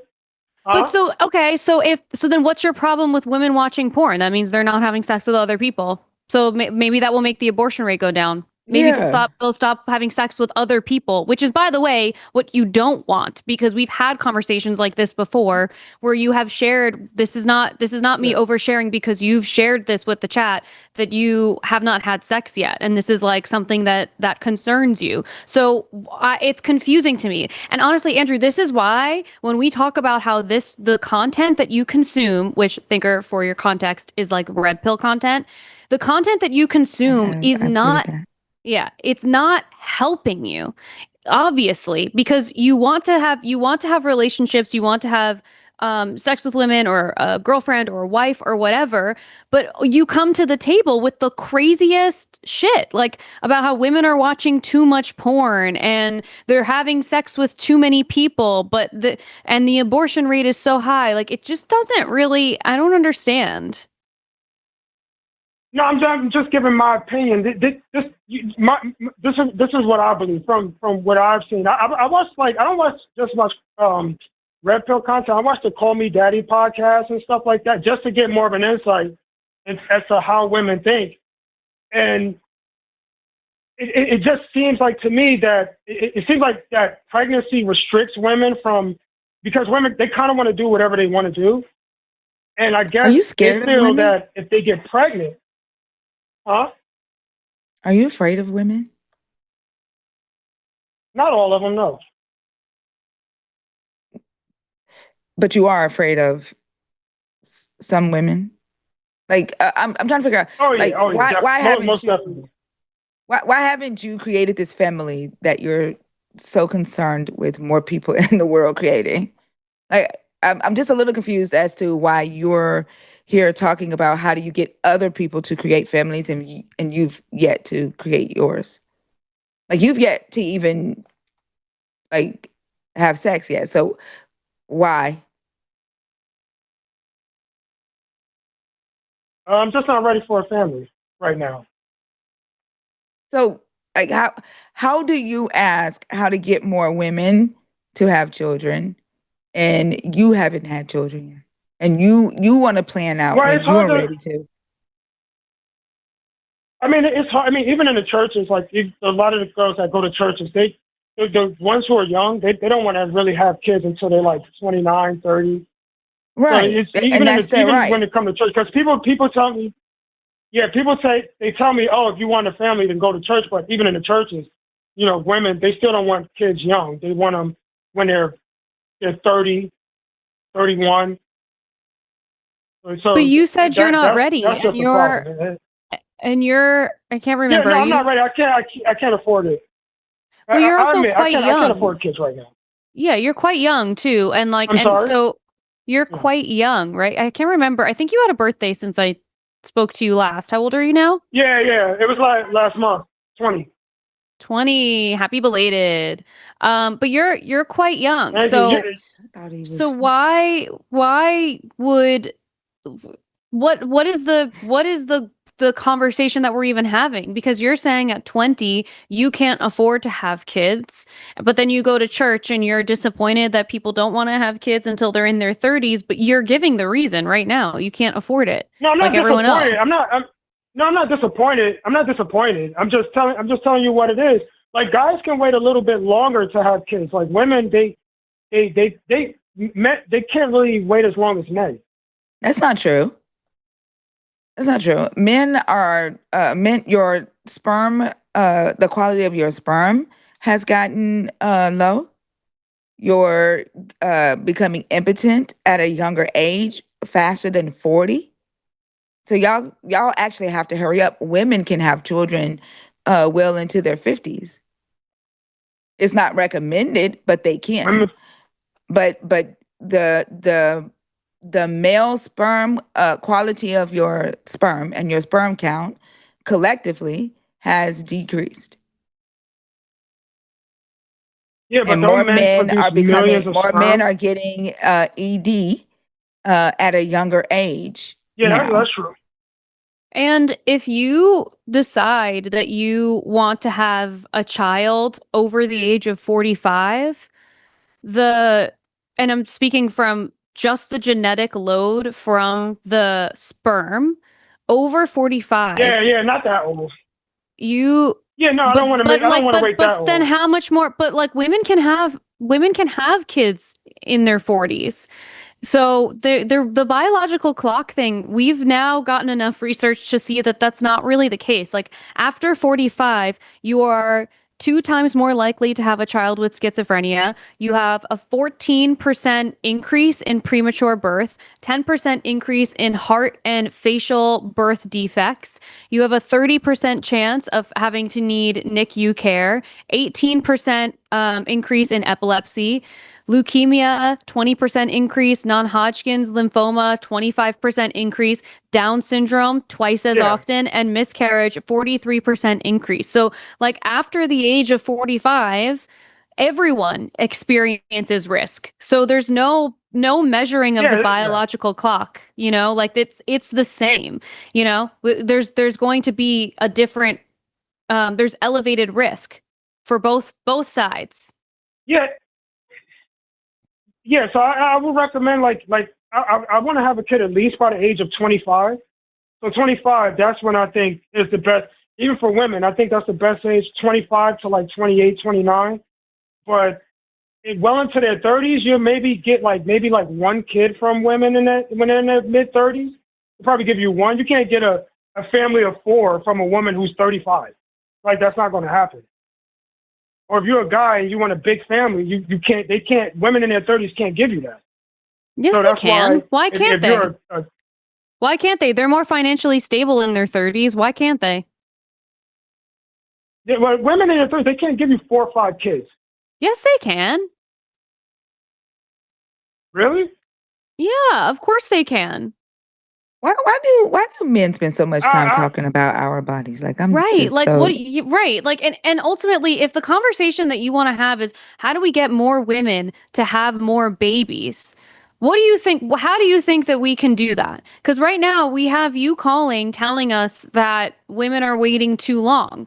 But why? What's the reason women are waiting so long? Because we can't afford it in a country that doesn't want to give us any of the things that would make that even slightly easier for us. The cost of living, even just on your own, is so high. The cost of an education is insane.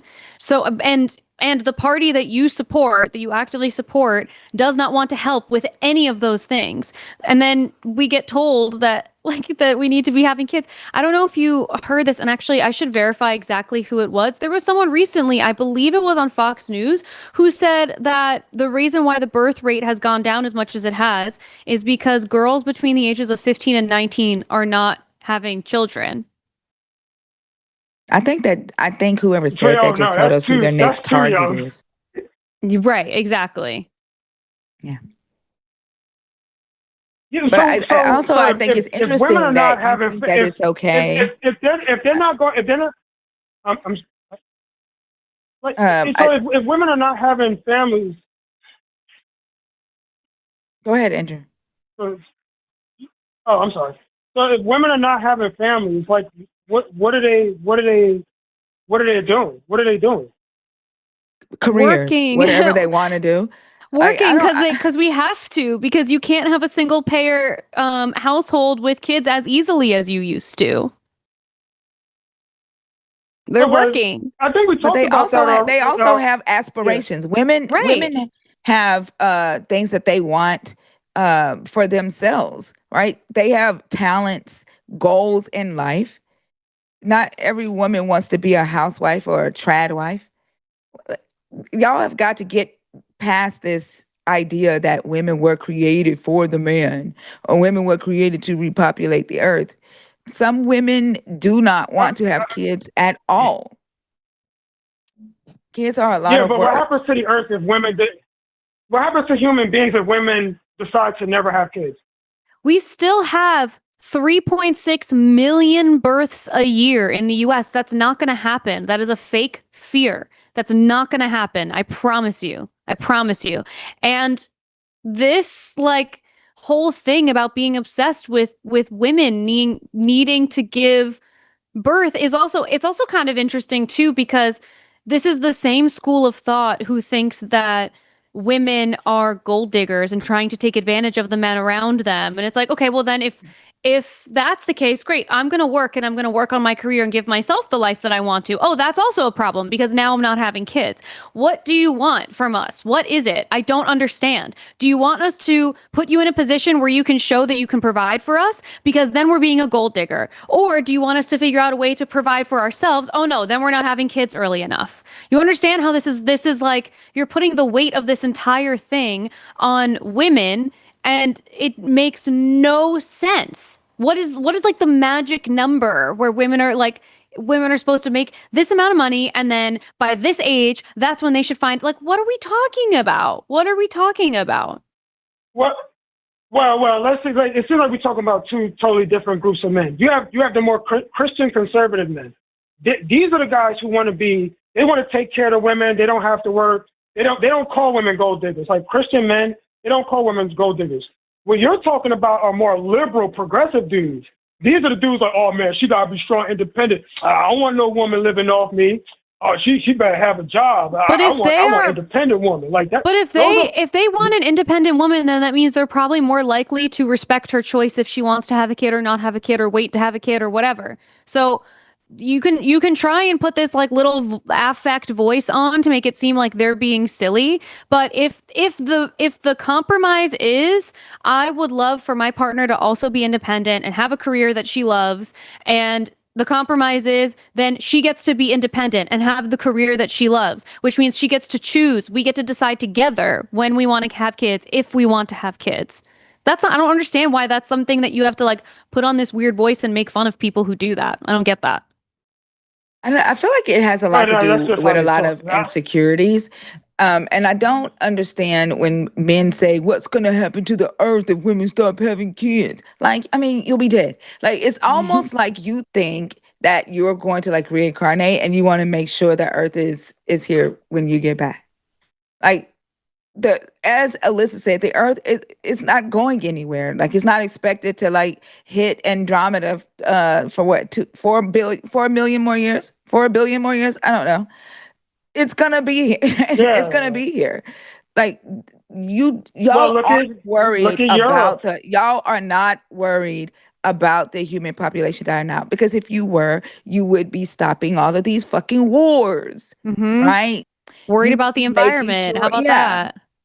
Climate control. You would be making sure that children who are starving, that got to go to school and have free lunch, you wouldn't be trying to take their free lunch away, right? You would make sure those children can eat at night. You wouldn't be dancing all over social media when your party blocks food stamps. You would make sure those children eat. Y'all trip me out with these fucking talking points.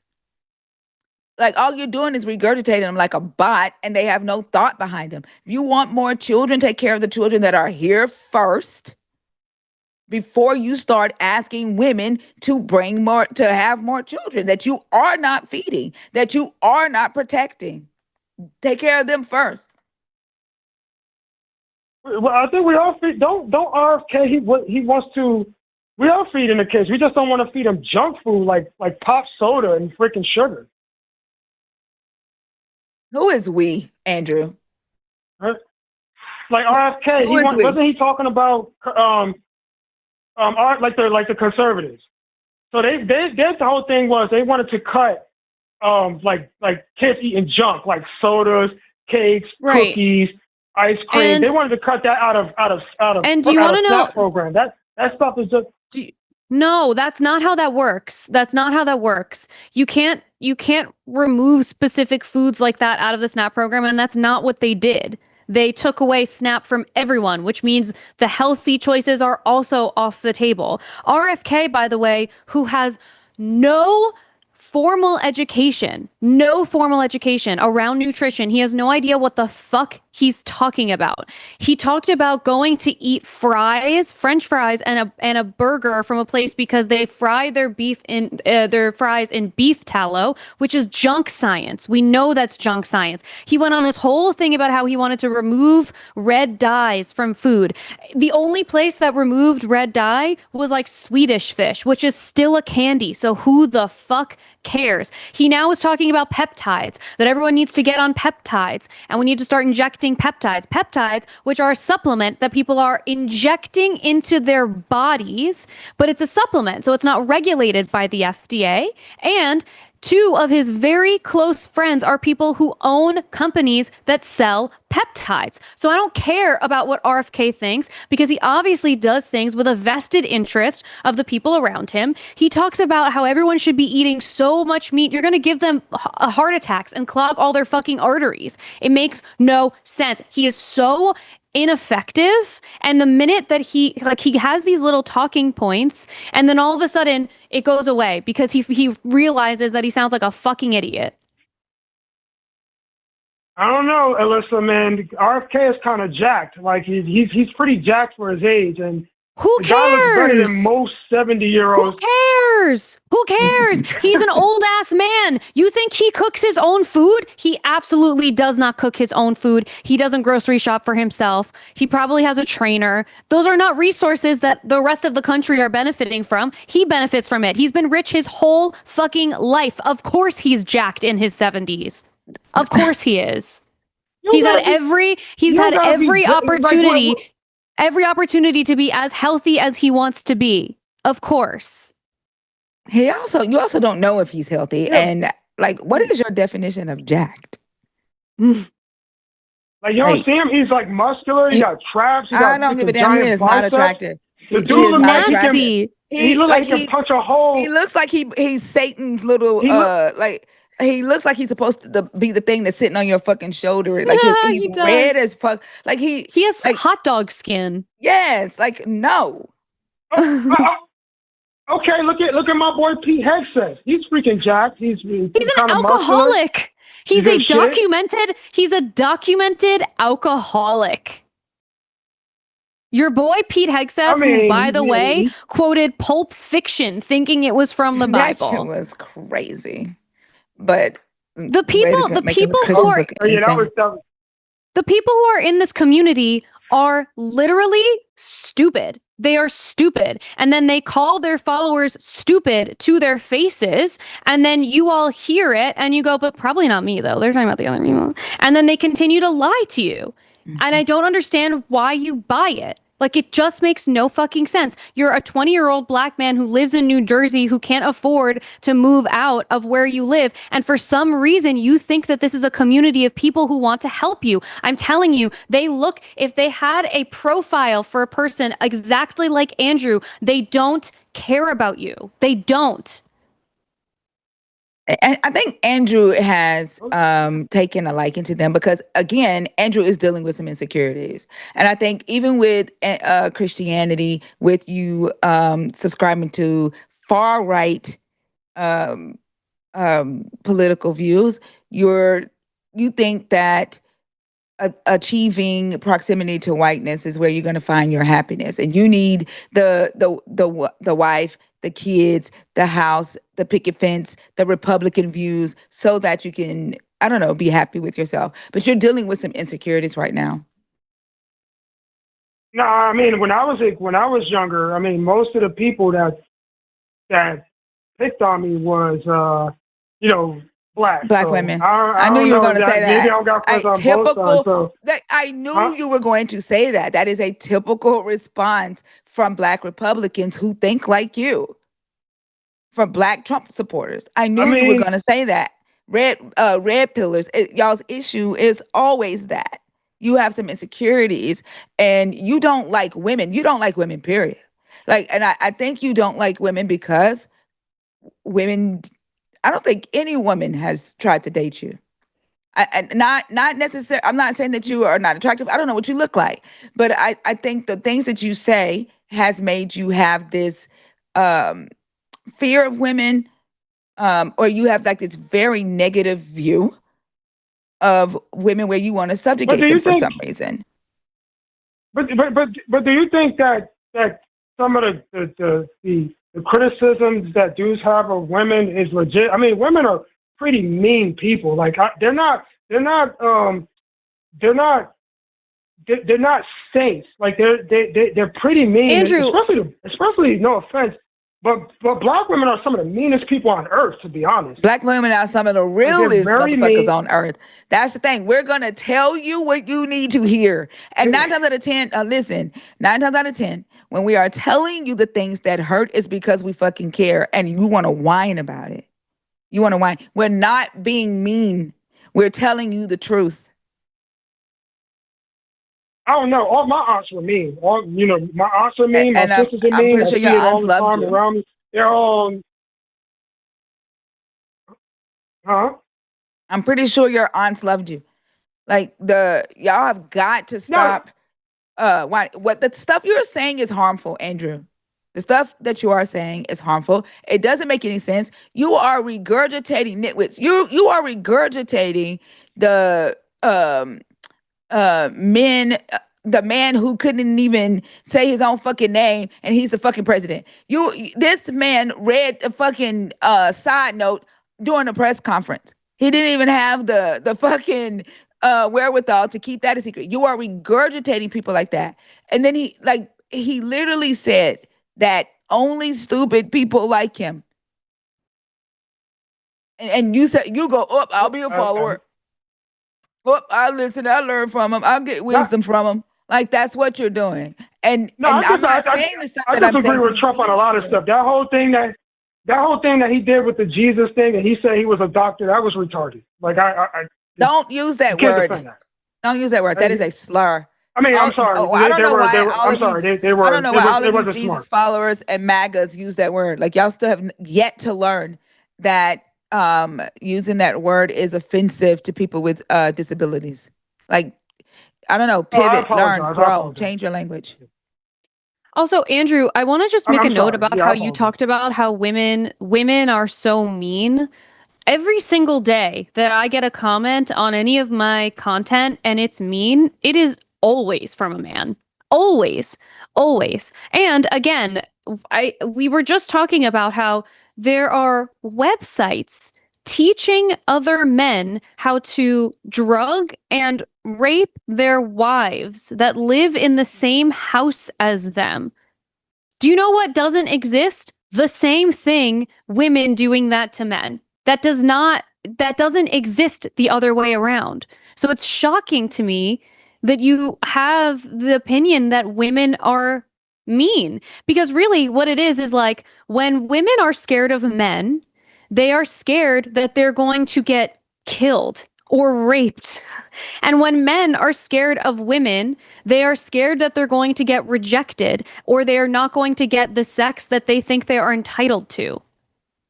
Do you understand how crazy that is? You think women are mean because they have in some way rejected you. I think men can be mean and can be dangerous because there was a rape academy with 62 million visits in a month. That's why I think that men are dangerous. And that's one of many websites, by the way. Alyssa, did you see the video of the young kids, teenagers being taught how to beat little girls up that tell them no? No, don't give them their phone number. They're using tactical dummies to teach them how to punch them in the nose for saying no. They're teaching this to young teenagers. I already knew that men were scumbags. We were told that our whole lives that men were scumbags. Like, the whole world knows how men are. We get called rapists, we get called killers, violence, and we do lead in that. That's true. But when we were coming up, we always thought that, when I was young, well, I'm young, but when I was like, a kid, my parents would always tell me, hey, girls treat them nice, they're delicate flowers, they're nice people. Most guys were raised on that. They were raised on that they're delicate little angels, until we get out there and actually interact with them. and they're not so nice a lot of the time. And they do So what? And they that's just- murder I'm just and speaking rape from my- you? And they murder and rape you? Because that's what we deal with. No, When no, they don't. No, okay. no. So No, so I would say, I would argue what you that's the man deal worse. with, what you deal with is the threat is completely different. Like the reason you think women are mean is because they are rejecting you in one way or another. And I think that you feel that way even when it comes to like your aunts who you feel like were mean to you. Like that's a form, I think you're receiving that as a form of rejection. And I think like that's sort of at the root of all of this for you. It's like you felt rejected in so many ways, and so you're pushing back in a way that is just not going to help you. Like, in what world would thinking that women are taking advantage of men and gold diggers and sluts and they, are rejecting everyone, in what world would that mentality help you find a woman? It's not. It's not gonna help me find a woman. Okay, So why so do then you- why? No, I'm just speaking what I feel is the truth. That's all. I'm not, of course, if I'm meeting a girl, I'm not gonna bring all this stuff up. Oh no, you're going to pretend to be a nice guy, right? You're going to hide this Andrew Tate mentality that you have indoctrinated yourself with. And over time, the moment that she says no, like you sound like you would be the type of man that would punch a woman in the face for saying no to your marriage proposal. By the way, that just What happened. the heck? How do I sound like that? That's what I'm saying. That just happened.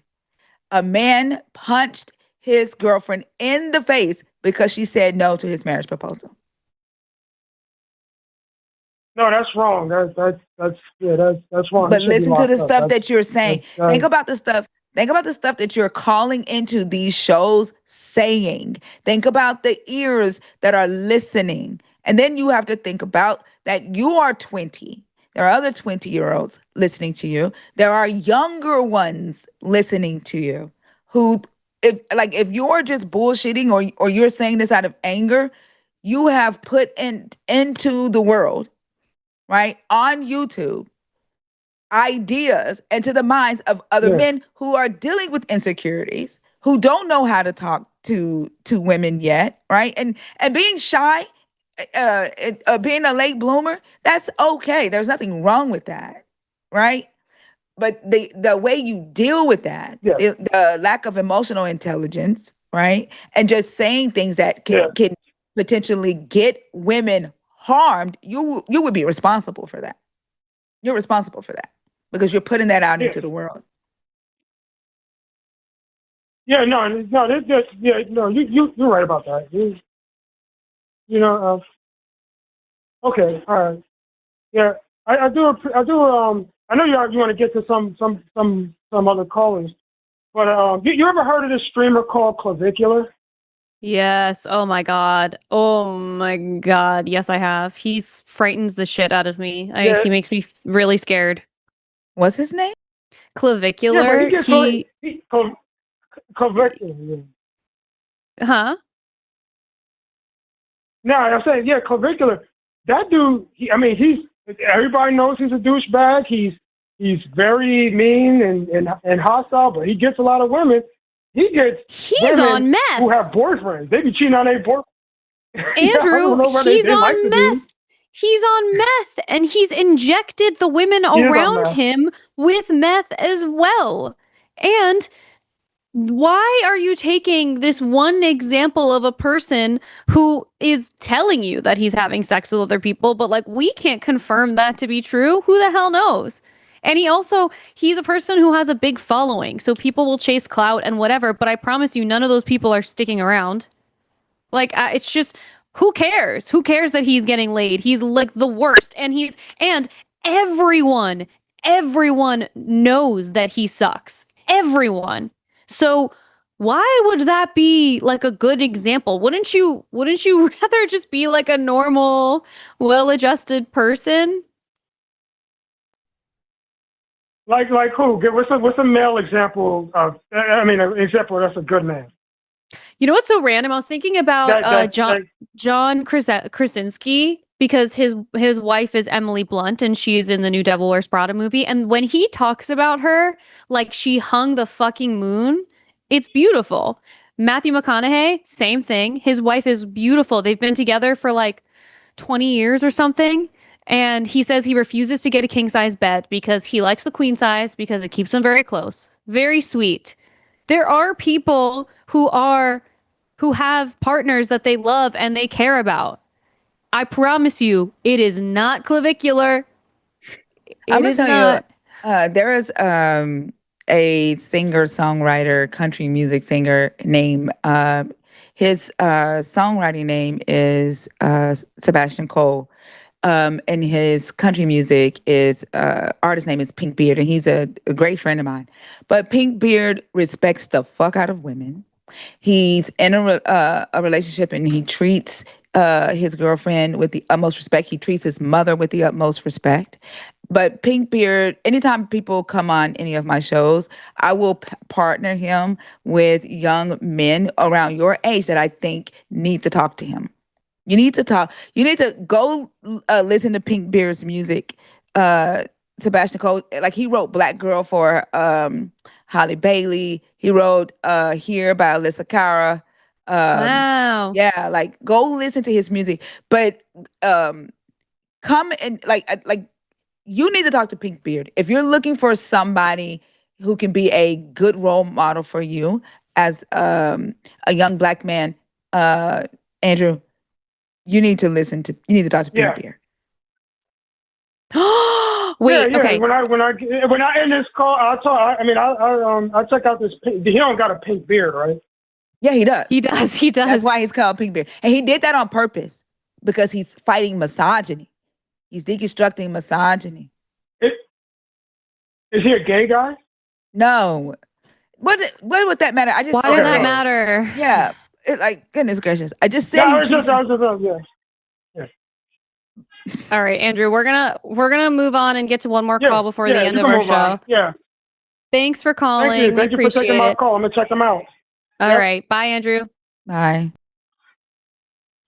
So Andrew's an interesting person because and the chat has gotten mad at me a million times and we've like thought about this a million times, but every now and then he has this like little glimmer of hope. And today it was that he had this like moment where it was like kind of heartbreaking, where I think he was like hearing how ridiculous some of it is. And he always fools me with that because I promise you next week he will call in and say the craziest shit you ever heard. And it's so annoying. Yeah. I also would like to say that on Instagram, Carlos, who just called, is in my comments, and he said, God bless you, sweetie. I'm not a troll. The truth equals God, and the truth is so powerful. Go ahead, keep causing pain to yourself. It's called masochism, which is not right. That's not how you spell it. And that is a sin. And then a little skull emoji and the time emoji. And then the next comment he has, I'm going to read out loud, even though it's really mean, but I think it's important to reiterate how fucking horrible Carlos is and how it's insane to me that you think that you in any way, shape, or form would be a prophet and you are preaching love. And this is the comment that you leave. Tell the thinker that her cancer is going to come back. She needs more humbleness. I can't believe the fear in that woman. I'm disappointed at you for not believing me. Oh, wow. Well, it can't come back. I had a whole ass hysterectomy.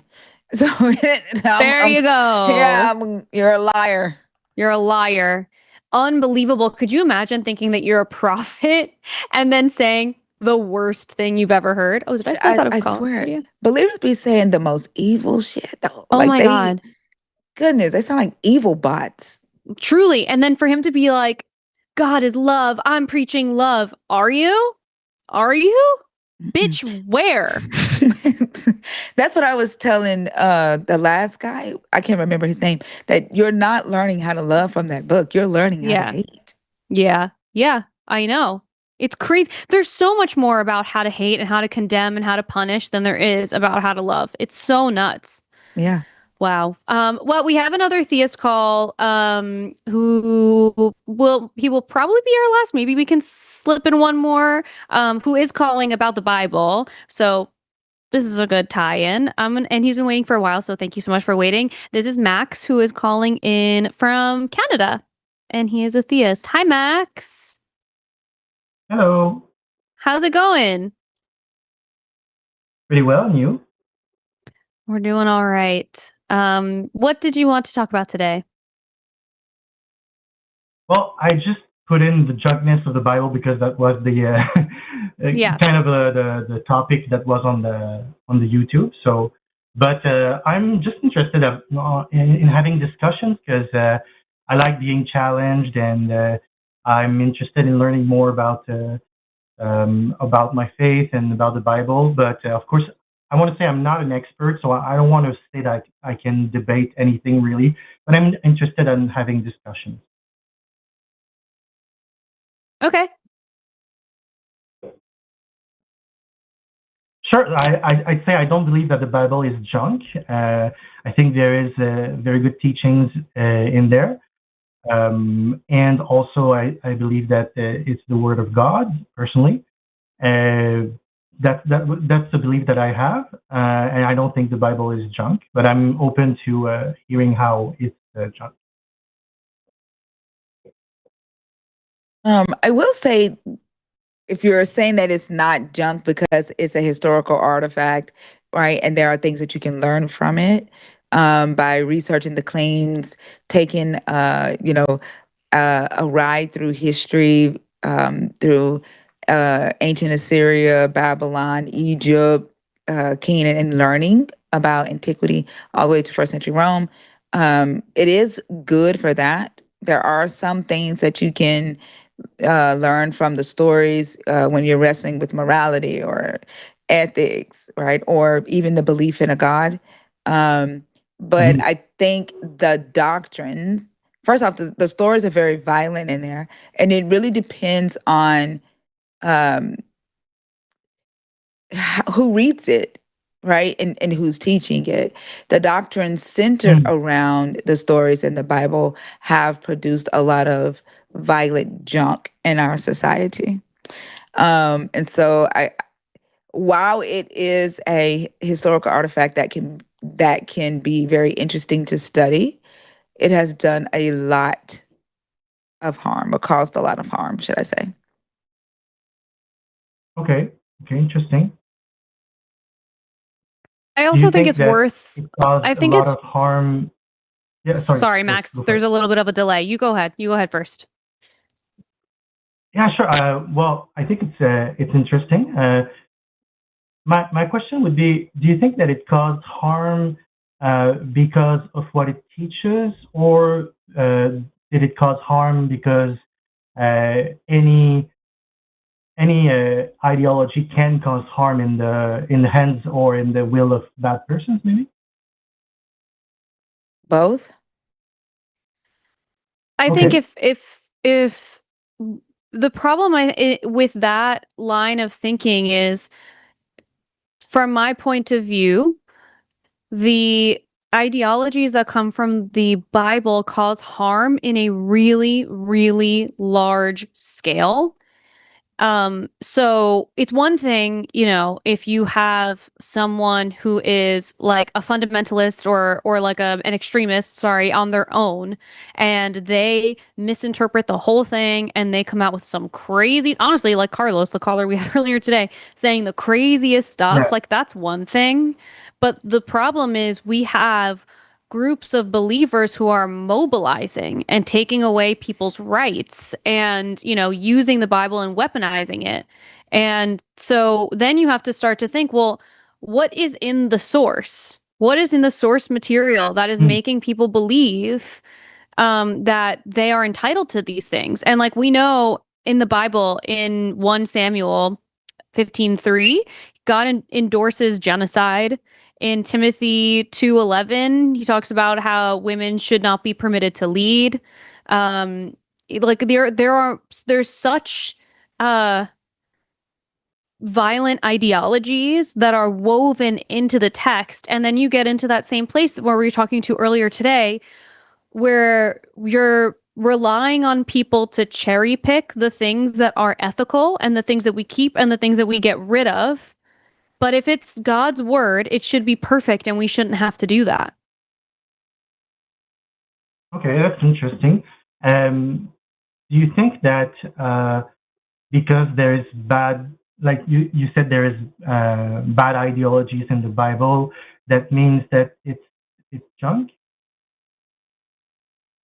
I think it's not a useful tool for people, because if ultimately you still have to rely on human beings to determine what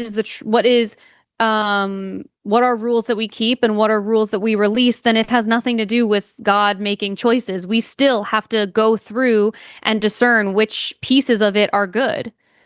So we could do that without the context of the Bible. Yeah, like why should we base our morals and ethics on late Bronze Age texts?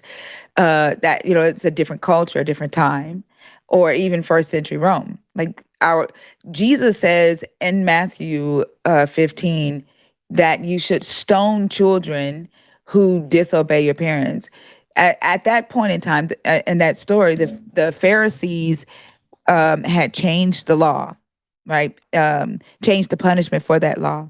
If children dishonored their parents, they no longer had to be executed. They could cry Corban and they could give a offering to the temple, right? A votive offering to the temple. Jesus says, Moses says that they supposed to die to death, and when you don't follow the law of Moses, you nullify the word of God. So Jesus wanted to stay in this barbaric um, culture of infanticide, where parents killed their kids for bucking up at them, right? Instead of progressing forward, I where the think Pharisees were trying to progress forward and they had gotten rid of that execution law, right? And I brought that up to say, um, for us in 2026 to be trying to use the Bible, the Hebrew scriptures, or even the New Testament to decide how we should live today, when we are a more advanced society of people, we have more knowledge, right? That Jesus didn't even have. He didn't even know about germ theory, right? We're keeping ourselves at this place where we're chasing our tails in the development of our morality as humans. To me, Jesus in that Bible is like a doorstop to human growth, much like he was being a doorstop to the yeah, progression there. I think with you that if the Bible teaches to stone a child, that is absolutely evil, and we should not follow that. I agree with you. Yeah, I think everybody agrees. But my point is, like, Jesus thought that you should follow the law of Moses, right? Where the Pharisees had changed that, it became barbaric to stone a child. So the Pharisees allowed them to cry Corban, right? Jesus goes, no, the law says stone those kids, purge the evil. So Jesus would be the analogous to how believers are today, wanting to live by this late Bronze Age book, right? This first century Rome text in this different culture. We don't stone children today, right? No, exactly. I agree with you. Yeah, but if God wants us to stone little children, he's not real first, and he's not God, and I don't agree with stoning children at all. So if the Bible teaches that, it's completely a wrong book, and it's definitely junk. I agree with you about that. But I'm interested in that subject because I talked with Forrest in last Sunday. It was interesting, showing me some passages in the Bible about slavery and things like that. Very challenging, and took a look at that and everything. Of course, I'm just starting in my research about that. But what do you think about the idea that there might be more going on right there than just the idea that the plain reading of the text of stoning children and things like that? Can there be more than just the plain reading of the text there, or do you think it's not possible? What more is it? Are you referring to, like, spiritually? No, I mean maybe in the context of ancient cultures, some things that we don't understand in the way that things are said, maybe either in the language or in what it's referring to. Do you think it's possible that the message of God is not to stone children? Do you think that's possible? No. No.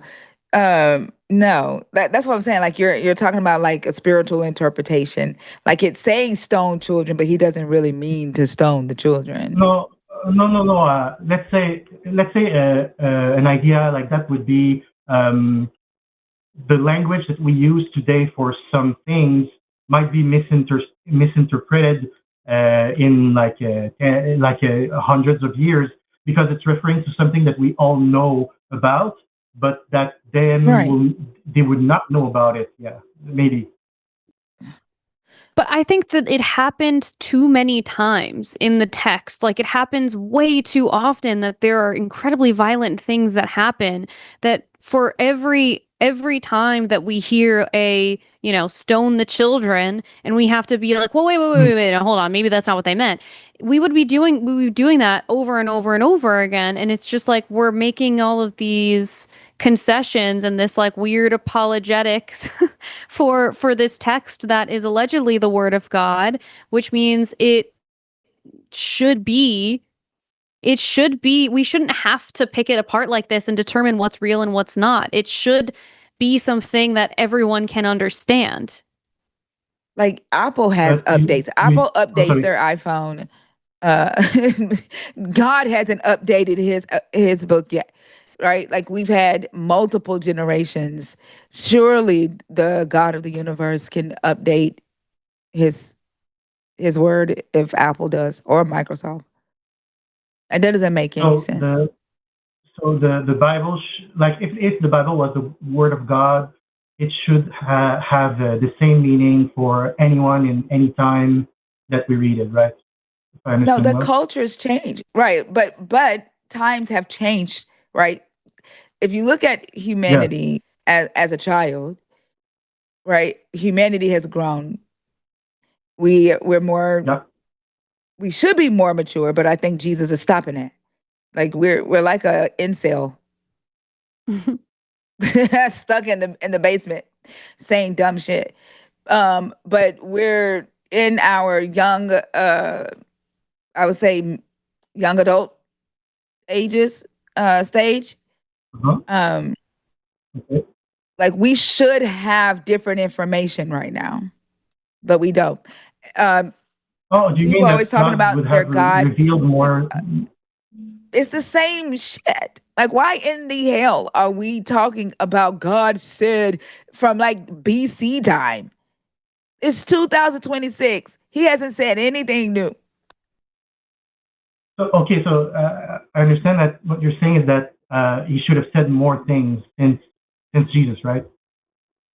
I'm sorry. It sounds muffled. Say that again.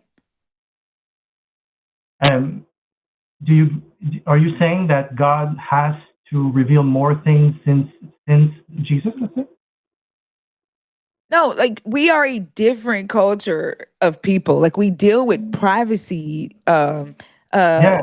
issues, right? Like, people selling our private information. Like, we have AI. Like, we deal with different things. Like, in this book, this God has to tell the Israelites how to take a shit. Right? They didn't he didn't create them with toilets. Yeah, clearly the Old Testament is like, it's like in the context but hold of on, the Israelites, and it's not really applicable hold on, in all Max. things to Hold on, Max. Max, can you hear? Do you have a delay? Is Yeah, there yeah. a delay? Sorry. Yeah, I think there is a little bit of a delay. No, what I was trying to say really quickly is that he created Adam and Eve without a toilet, right? Adam and Eve were relieving themselves behind trees, right? Wiping themselves with leaves. Then you get to the Israelites and they're sleeping around animals, eating where they should. So he says, don't do that. You got to go out the camp, dig a hole, poop in it, cover it up, clean yourself, then come back inside the camp. They still didn't have toilets, right? Then you get to Jesus, and the Pharisees have learned that washing your hands after you take a shit before you eat, is good. So they create that tradition. And then Jesus is like, nah, we good. You gonna eat, and all you're gonna do is shit it out, right? Like they still at this point are figuring out hygiene, right? Are figuring out the right way to uh, be civilized in society. We have toilets, we have bidets, we have toothbrushes, we have shampoo. Jesus or Yahweh have yet Jesus didn't teach us that, right? He didn't put it in a book the way he did for the Israelites and said, dig a hole, poop in it, cover it up. Right? That information came from us. Like there's no need for us to be using a book that had to teach men how to wash their hands before they ate in society today. Like Oh man, I agree so much. I think many of the things in the Old Testament is not applicable to today. I agree with you. The washing your hands before you eat is New Testament. Jesus literally did not see a point to make his disciples sure, be sanitary. Too, yeah, I agree. The whole book, we should not be using that book today. Oh well, I think it's interesting. It's interesting to tear apart and learn about history, but to use it to inform our laws, like it should not. It definitely shouldn't be in our laws, right? Like taking away women's rights because of God said that a woman has to obey a man. Like that. I don't think that book and that. And that book in First Timothy literally says that a woman has to the word that's used there, I can't say this word, I'm not even going to try to say it in Greek because my mouth ain't even going to fix it even say it. But it means that she has to reflexively obey. The word that they use for slaves, obey, it means to be attentive, think, and then obey your master. But the word they use for women to be subject to their husbands in Greek means that she is to obey without thinking. What the fuck? I don't think that women should be treated as anything less than the same way as men, as I believe that we are all equal. That's what I believe. See, that's interesting because the Bible does not agree. But I do want to wrap up this call. I'm so sorry I'm cutting you a little short, Max, but we just have to get through some super chats. Thank you so much. Thank you so much for the call. We really appreciate it. Have a good rest of your night. Call back anytime. Have a great night. Bye. Bye. I like when people call and they are just like, I like when people call and they're not trying to yell and they are just trying to like weed through some of the text and stuff like that. It's a much like more intelligent conversation than the yelling that we be doing. Anyways, all right, we're gonna get to some super chats. We have to kind of like run through them because they're doing another show later right after this. So I'll start and then you can read the next one. Does that work? Yeah, let me do I have access to it? It should be coming up on your screen in Zoom. Oh, in Zoom, okay. Okay. $6.66 from Poohead60. Hilarious. Alyssa, it's me, Moby's doppelganger. Thank you for being such a dedicated patron. I do still think because of your profile pictures, it does give Moby, but thank you so much. I appreciate it. Mm-hmm. All right. Space Barbarian 3044 $10 super chat. Better Ridge's law of of headlines applies to the question, is MAGA good for women? It says any headline that ends in a question mark can be answered by the word no. Thank you for the $10 super chat. $5 from A. Krenich. I'm going to read yesteryear. Oh, yeah, we were talking about this. I'm going to read yesteryear about a trad wife blogger who gets sent back to 1855, putting it out there for anyone interested. I went to Barnes & Noble to go buy it because it's right down the street, and they sold out. And so I know. And the woman who works there, this woman, Janet, me and Janet are tight. She was like, I don't know what happened. Like yesterday, all of them were gone. And it's because that like news broke and whatever. So anyways, I am going to read it. So this is a newly published book. It's newly New-ish, but Okay. but I don't think it's like that new that it should. It's just like that. I think the timing of it is still strange that it would have sold out now. But yeah, I think it came I out think this year. women are getting concerned. Mm-hmm. Yeah. Yes. Serial Susie, thank you for the $10 super chat. There's no message. Oh wait, I see a different one. You're looking at the fan funding. That was a super sticker. Okay. If you go in your Zoom, I'm putting them up on the screen next to y'all with the red background. Okay. Oh, I don't even know where you're looking. In the chat on the top where it says like top chat or live chat. Okay. I So see. yeah, that's where I think it was looking. Okay. Got it. One-eyed weirdo Alyssa, as a DV survivor, I could not watch, read, or listen to A Handmaid's Tale. The abuse dynamics were written so well. I've since watched the series. TG Refugees, hugs to you both. Wow, I believe that. I believe that. Yeah, I can't watch it. I've been recommended to watch it. I can't do it. No. I just can't do it. $5 from the atheist mechanic. Carlos is the kind of guy that could have a full conversation with himself. That's the only way you get to a conclusion like this is by talking to yourself in the mirror only. Like, so crazy. Where is I can't. Why does the screen keep moving on me though? I can't see the super one. chat. If you see the there little it is. icon, if you right click it, so it popped up because I'm talking, but if you right click it and click pin, it'll keep it up there. Okay. All right. $5 from the one-eyed weirdo. I won't let Carlos kiss the black dog on my arm, but I got something else he can kiss. My Catholic dad was heavy into his faith when he died of cancer. Sorry about your father's death. But yeah, I think we all have something Carlos can kiss. $20 from Narcissa 800. Carlos isn't funny. He's coming from a dangerous mindset. He's not cute. No, he is not fucking cute. He kind of sucks and is crazy. $5 from SGD Max. So his God is a gangster, killing anyone who doesn't worship him and making it look like an accident. Right. Yeah. Exactly. $5 from Mo Spider-Man. Carlos is a misogynist, non-Christian, pescatarian who loves to yell and talk over people, but don't you worry, he will tell you. He will tell you. LOL. Yeah, he's nuts. $5 from Paul. Carlos, choose your next words wisely. The fact that he went to your Instagram. Did you block him? No, not yet, but I will. That was crazy. By the way, like if God's watching, Carlos is going to hell because you're not supposed to have false idols. You certainly are not supposed to call yourself a prophet. And then you're also in people's comments telling them that they're going to get sick. Are you nuts? You think that you are in God's favor? Fuck out of here, please.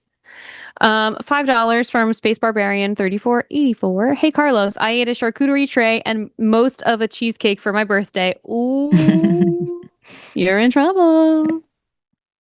$5 from Mo Spider-Man. Carlos acts like Ike Turner when he gets put on mute. Oh, I'm sorry, baby. Take me back. Don't eat cheese. He's crazy. $5 from the atheist mechanic. Could we not platform Carlos again? His preachings are the ravings of someone not saying he needs help. Oh my glob. I know. I think we're Carlos is banned, so he's not coming back. Don't worry. That was our last Carlos. $10 from Chris Powell. Carlos has convinced me to give up cheese. I'm getting another tattoo though.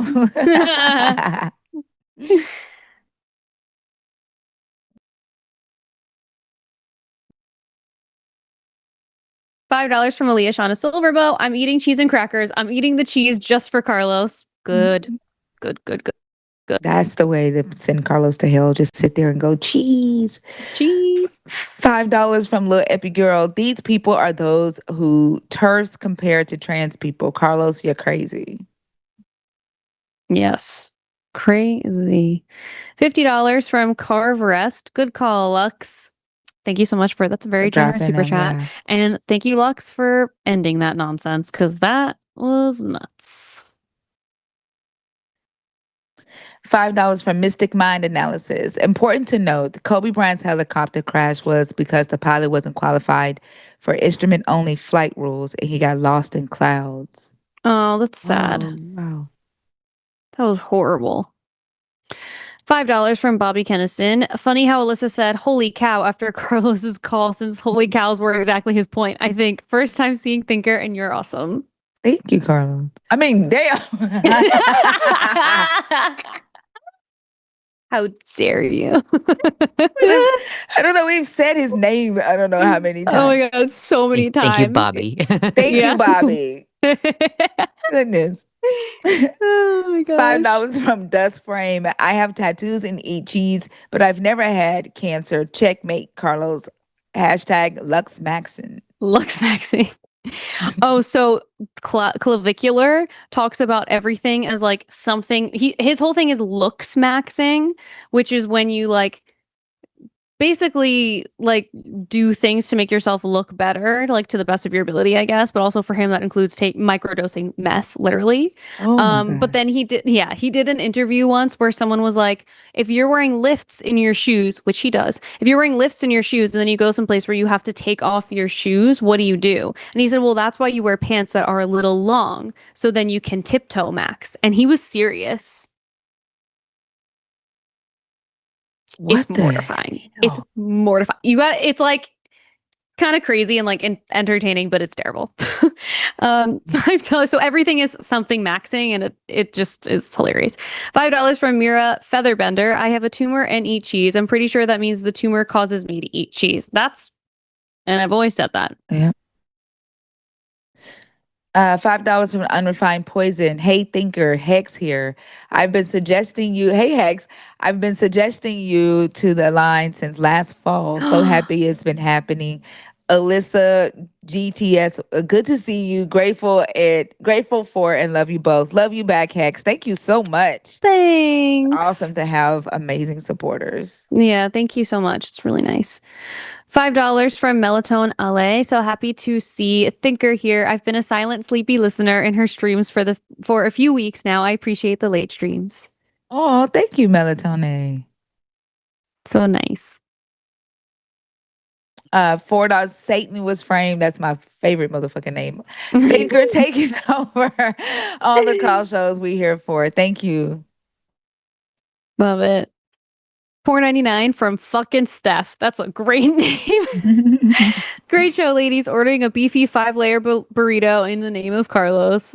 Win, nerds. I love it. Or W nerds. That's amazing. I love it. $5 from Stephen Clenard. Carlos and Andrew, is this a hazing ritual for the new host? It was a little bit of initiation. Those are the people who called today. What can I say? $5 from Nether Kate. My mom was in her 30s when I was born, and I'm the older of two. Andrew has no clue. Exactly. He really doesn't. That's the thing. He doesn't know what he's talking about. It sounds like a hurt young man. Yes, very much. Melatonin L. Women can't give you ex-kids as if we're breeders. Thank you. Yuck, Andrew. Have you tried seeing women as people? He's too scared right now. He's too scared of them. Yeah. $5 from Lil Eepy Girl. Help me. Of course it's Andrew when I come back. At least I have Wind Waker. Sorry. $5 from Mystic Mind Analysis. I wanted to say this to Thinker, but couldn't get in. The shitter sounds like a. Is that shitters? Is that I don't shitters? know. Sounds like a horror B movie for ace people coming to the theater near Oh, you. you said sexers. Oh, the sexers. Yeah, Oh, the Sexers. The Sexers. I love it. The Sexers is so good. $5 from Dusk Frame. Question for you both. What is your favorite aquatic animal? I like seahorses. I like that when they're with their like mating partner, they dance together in the morning a little bit. I think that's very sweet.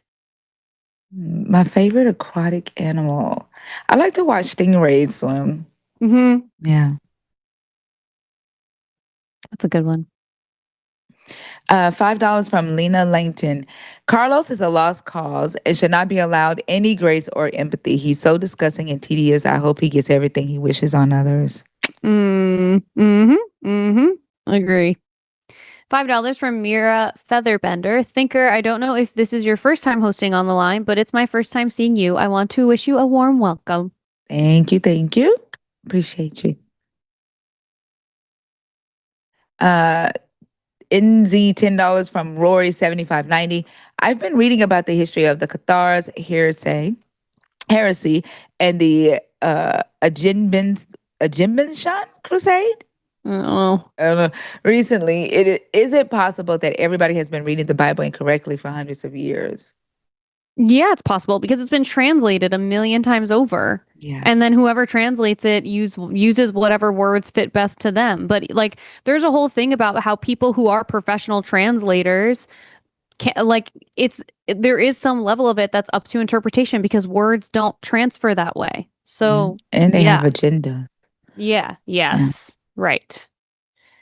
$199.99 from Billy Sipes. Billy, thanks to you both. I don't have a lot to add beyond. Please continue to be wonderful, to do your best to enrich and educate people. Billy is always so generous. And it's so kind. Thank you so much. And then one of the comments is from Quantum Chaos, who is in our chat all the time, and we love him or them. I don't know.